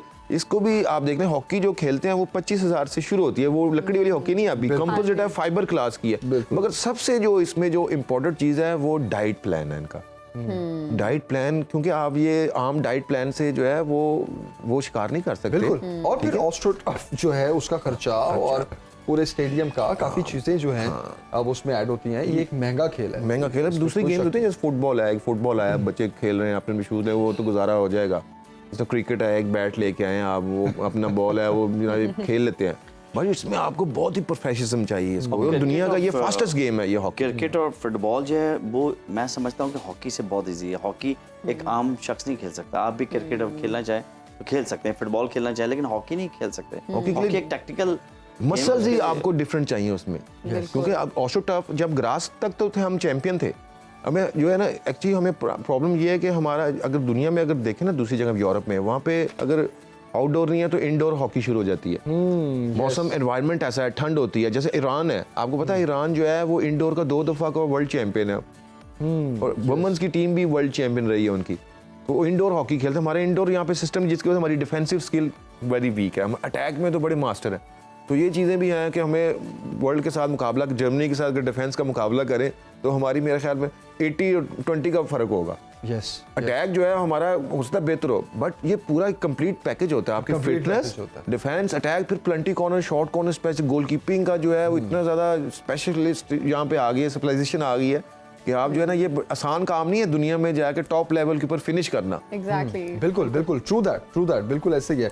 हैदर हुसैन साहब और मोहम्मद सकलैन साहब, आप दोनों का बहुत शुक्रिया, आपने वक्त निकाला, हमारे पास स्टूडियोज़ में आए और हमने तफसील से हॉकी पर बात की। हम कोशिश बेसिकली हमारी ये है कि हम हॉकी पर बार बार बात करते रहे, वो जूनियर एशिया कप हो रहा हो या ना हो रहा हो, कोई और गेम को खेल हो रही हो, आप लोगों की सपोर्ट चाहिए, हर किसी का कंट्रीब्यूशन चाहिए नेशनल गेम के लिए। बिल्कुल और चूंकि हमारा ये नेशनल गेम है और उतना ही गुम हुआ है और हुकूमत की इस पर कोई तवज्जो नहीं है। आपकी जो सजेशंस हैं वो भी बहुत अच्छी हैं और आपकी जो 10 रुपए बिल में ऐड करने वाली सजेशन वो तो बेस्ट सजेशन है, वो तो बेस्ट सजेशन है, वो तो पता चल जाएगा कि बिल्स के हिसाब से ये 10, मुझे तो ये लगता है अगर 5 रुपए भी हो ना तो अच्छा खासा वो पैसा जो है वो इकट्ठा हो सकता है और सपोर्ट हो सकता है। Once again, thank you very much for joining. Thank you so much, sir. अभी हम आपसे इजाजत लेते हैं, आपसे मुलाकात होगी इंशाल्लाह अगले हफ्ते। अपना बहुत सा ख्याल रखिए, फीडबैक जरूर दीजिएगा। मुझे और जमील सुकेरा को दीजिए इजाजत। Have a great weekend. Take care. Allah Hafiz.